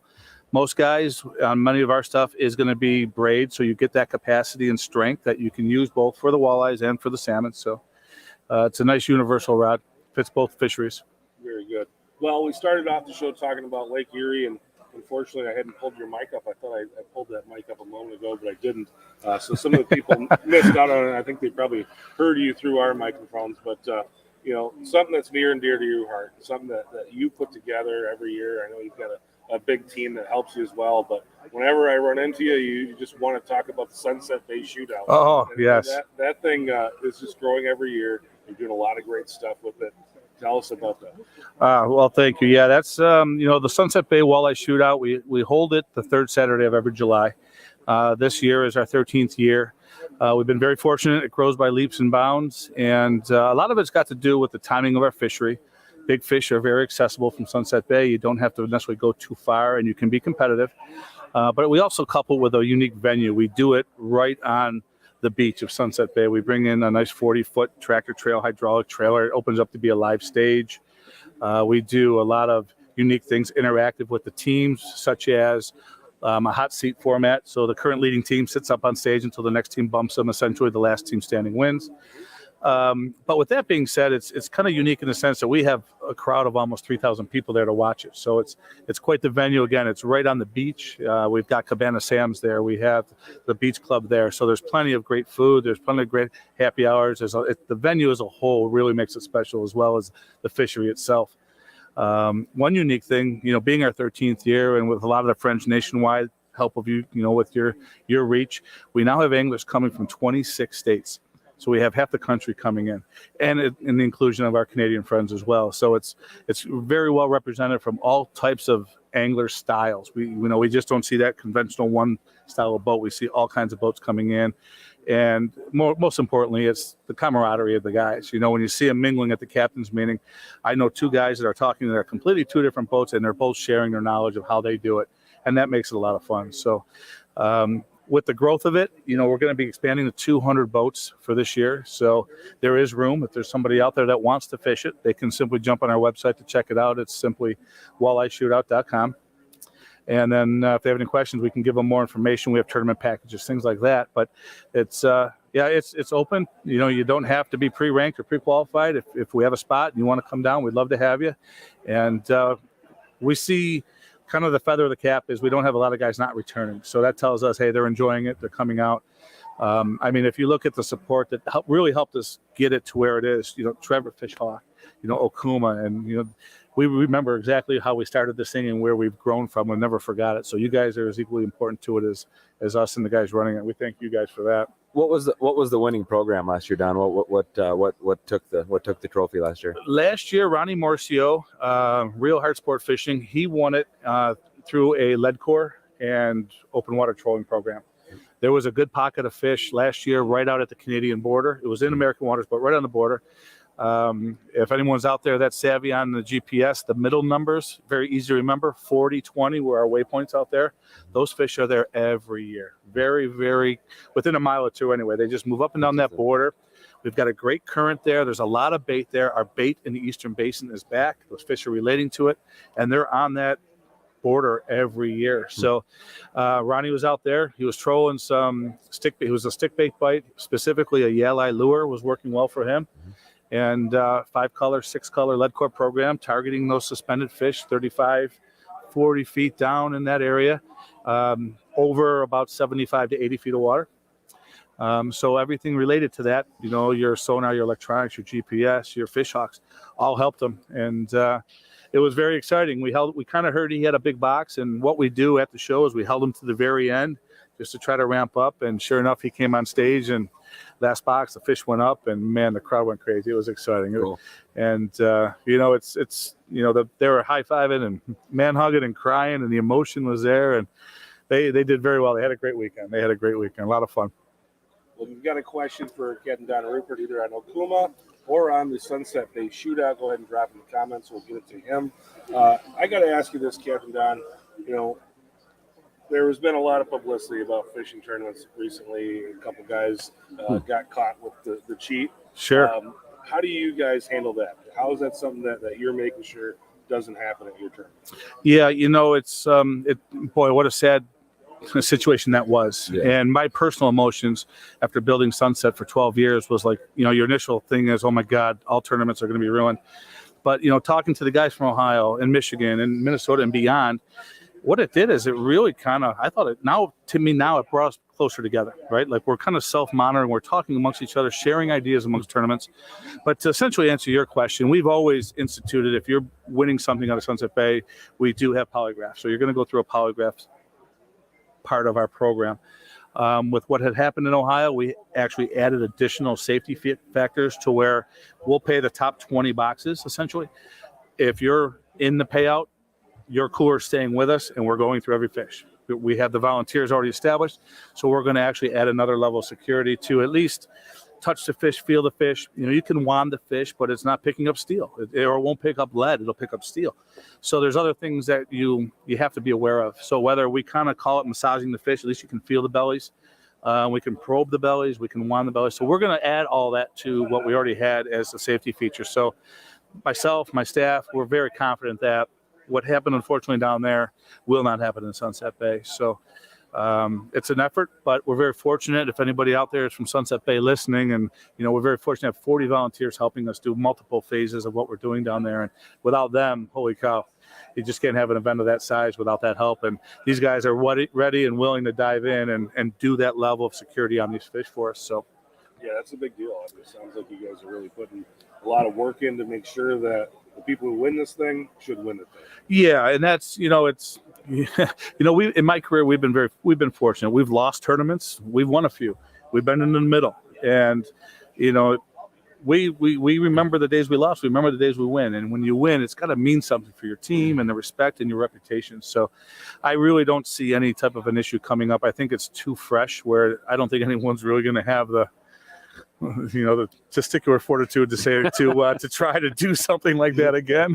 Well, I think, at least from my perspective, it's like, you know, you've got a couple bad apples out there where, you know, I think it's probably safe to say that every other single person in a lot of events, I mean, 99% anyways, you know, their heart's in the right place, and there's a lot of integrity there. So, you know, the thing that I, you know, just watching that whole situation, it's like, you know, you'd hate for, you know, tournament fishing, walleye tournament fishing, you'd hate for it to be known for that, for some guys that did something they shouldn't have done. And you know, I'll leave it at that, I guess. Yeah, but and you're exactly right. You know, you get every bushel of apples might have a bad one in there. And, you know, with their removal, I think you're just tightening up the game a little bit. And I'm proud of all our anglers, you know, all they're good guys. We get to know these guys, you know, they're our friends, you know, they're our colleagues, they're our competitors, but you know, when you win, you got to do it right. And it's only going to mean something when you do it the right way. So there's a lot of awesome anglers out there. And these are people that most people probably never heard of. They just have their boat, they go out there, they kick butt, and they're thinking about getting into the tournament again. Mm-hmm. What kind of advice do you give someone who's maybe just a really, really good recreational angler that wants to get into tournament angling? I think the first thing I would say is when you get into a tournament or a derby, whatever the format might be, first and foremost, remember having fun. If there's one thing I see a lot of guys ultimately lose the fun of what we're doing out there. You know, you're out there fishing, you're with your buddies, your brothers, your friends, your family, and you're out there because you're enjoying it. You know, when you're going after a tournament, absolutely, you got to focus. It is a different level. You do pay attention a little bit more, but you know, you drop a fish, you can't get mad. You got to learn to let that go, but just remember to have fun. And then essentially a lot of guys will, the first couple of years, maybe not know the fishery they're going to fish a tournament or not know what the other boats are. Go up and talk to the other anglers. You'd be amazed how open they are. The guys will talk. The veteran guys that have been doing it for 20 years. They're like, oh God, I can never approach that guy, or you can't go talk to that guy. It's going to take us forever to learn what he knows. If you go up there and say hello, he's going to turn right around and say, guys, I'll show you the lures. I'll tell you what we're doing. And that's the enjoyable part of it. So from a guy just getting into it, don't lose the fun of it. Don't be afraid to ask other teams for advice on how to get going in the right direction, and just enjoy it and grow.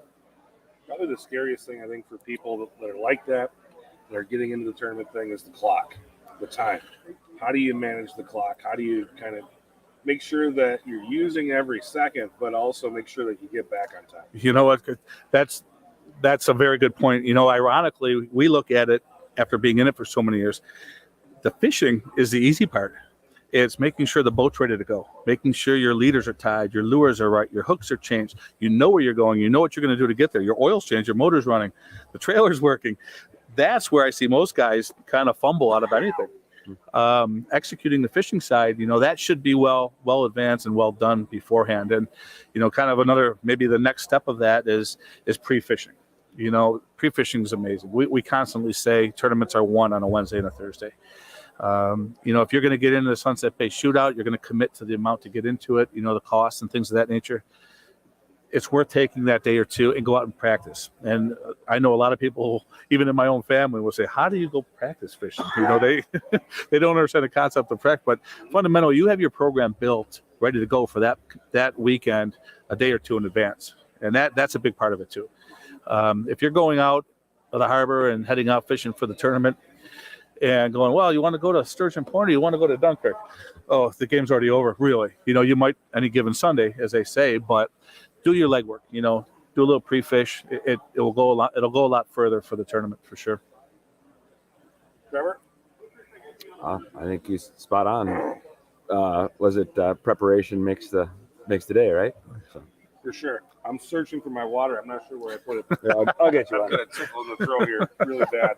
But tell us about some of the prizes. Thank you.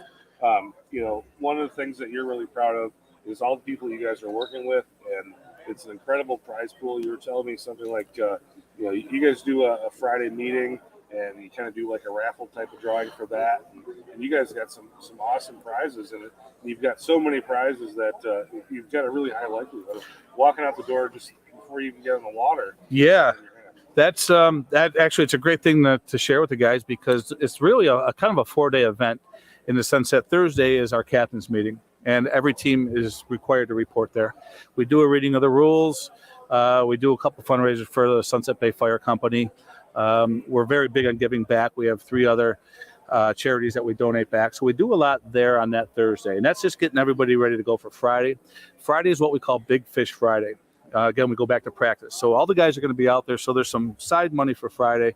And what we do there is we simply weigh 1 fish per team. And it's a simple, who's got the biggest fish wins. And we pay top 10 spots for that. And there's some significant money there. That equates to probably about $80,000. But when we're done with that on Friday, we have over 80 sponsors now. And with their product donation or different ways they contribute to the tournament, we give away 50 prize packs on Friday night. So if we have 200 teams, we're going to 50 out of 4 teams. It's going to be a chuck setup. Holy cow, that's pretty significant. Well, this year we're very fortunate. The last 10 prizes of those 50 are brand new boat motors, all donated from our sponsors. Yamaha, Mercury, Honda, all the majors are with us now. And that's worth getting in the tournament just to be part of the Friday night giveaway. Coming back to our captain's meeting, once again, our sponsors, each team, when they sign in, they get a welcome bag. And the gear that we put in there is stuff the guys can fish that weekend. It's the right line, it's the right leader material, it's the right terminal tackle, the lure donation, stuff that the guys can actually fish that's worth a few $100. So they're getting half their entry back just in walking in the door. They get a chance at almost 100,000 on the Friday night giveaway, even before we fish the main event yet. So there's a lot of value there, and it's a lot of fun because the guys appreciate it. They know that, hey, if I don't win anything, I just won a brand new off-board motor. Holy cow. Starts your day off pretty good. And then Saturday is the main event. And most of the prizes and stuff are given away, obviously, as we spoke. And then it comes down to where we pay the top 20. And overall, we have between the prizes and the total payout, the Calcutta options, essentially we're close to about $500,000 total being given away. So it's really become a fun event. And the unique thing that we've grown into, and this kind of stems back to where we started in the first conversation of, what happened in Ohio and how other tournaments are talking to each other, where we've got to borrow a great idea from a tournament where Sunday morning now, because we do the polygraph and we have the security protocols in place, that we need a little more time before we can get all that finalized and say, okay, well, what we've done now is we added on Sunday what's called the Breakfast of Champions. So everybody's through their polygraphs. All the security protocols are done. Final roster, official results. All right, we all meet. All the guys that are winning or won that are getting paid. They meet at Cabana Sam's, and they put on a breakfast for all the winners. We call it the Breakfast Champions. Gives us a chance to give away their prizes and payouts, and then that's the high five, and that's the finale of the weekend. So, kind of it's grown every year, and it's just we're just very proud of it, and just proud of the people that are part of it with us. I always thought the Breakfast of Champions was Wheaties. Okay, I've got a pre-fishing question. Sure. Okay, I know Lake Erie is unlike any other walleye fishery in the world. Okay, you're on them in pre-fishing, right? Do you stay on and pound those fish, or do you leave those fish and come back Saturday? We get off them. We get in there. We get off them. We get off them. We absolutely get off them. Okay. We do indeed. And some boats are recognized, and there's a lot of good guys, and the boats might know, hey, that's the Fish Hawk boat, or that's the Remington boat. And if they show up on Friday with a 10-pounder or something big, like, oh, we seen where he fished all weekend.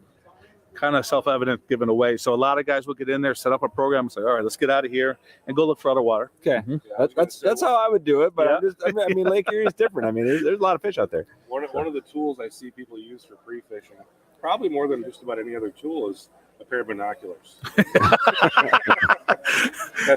It's a vital tool for the pre-fish. Yes, indeed. It's you want to be on the best game, and I know it. You're constantly watching for other nets, especially during pre-fish. We might be 100, 300 yards away from another boat, but you can see that net move, right? You see that net go down. So, of course, you're doing, Well, Captain Don, thanks for coming on. I love having you on. If people want to know more about the Sunset Bay Shootout, is there openings, first of all? Yes, sir. There is. We are expanding. We are going to put 50 boats in. The way we do it is 200 total, right? You're adding 50. Yes, we're gonna sell. The fleet's going to be capped at 200 this year. And what we do, out of respect for the anglers that have fished in previous years, they have their spot up until May 1st. The 50 boats that we're adding are on a first-come, first-served basis, and we still have some of those 50 spots available. So if there's a team out there or an angler out there that's interested in fishing it this year, they can jump on Walleye Shootout, or if they have a pen handy, I can put my number out there, and they can text or call direct. We actually have a full formal tournament package that we can mail out, which is all the information. So everything they need will come right to them from us, and we'd love to have them. We always welcome new anglers. Very cool. It's walleyeshootout.com. Get more information there. Captain Don, appreciate it. Chris, thanks for having me. Always a pleasure. Always a pleasure. Trevor, thank you for all your support over the years. Appreciate you having me. It's a fun event. Thanks. Awesome. Thanks to everybody for watching this afternoon. We got a boatload of stuff coming up the rest of the weekend. This evening, we'll be back on at 6 o'clock Eastern. We'll have Lance Valentine, lots of other cool guys. Ali Shakur's coming on as well. So great show coming up this evening. Then tomorrow, Friday, we'll have an afternoon and evening show. Saturday, same thing, afternoon, evening show. Sunday, we'll have an afternoon show. Then we're packing up and getting out of here. So, but 7 great 2-hour segments this weekend. So hope everybody can stop here and join us. Thanks to everyone for watching this afternoon. And we will talk to you. Let's see. It is 3 o'clock right now. About 3 hours. See you then, guys.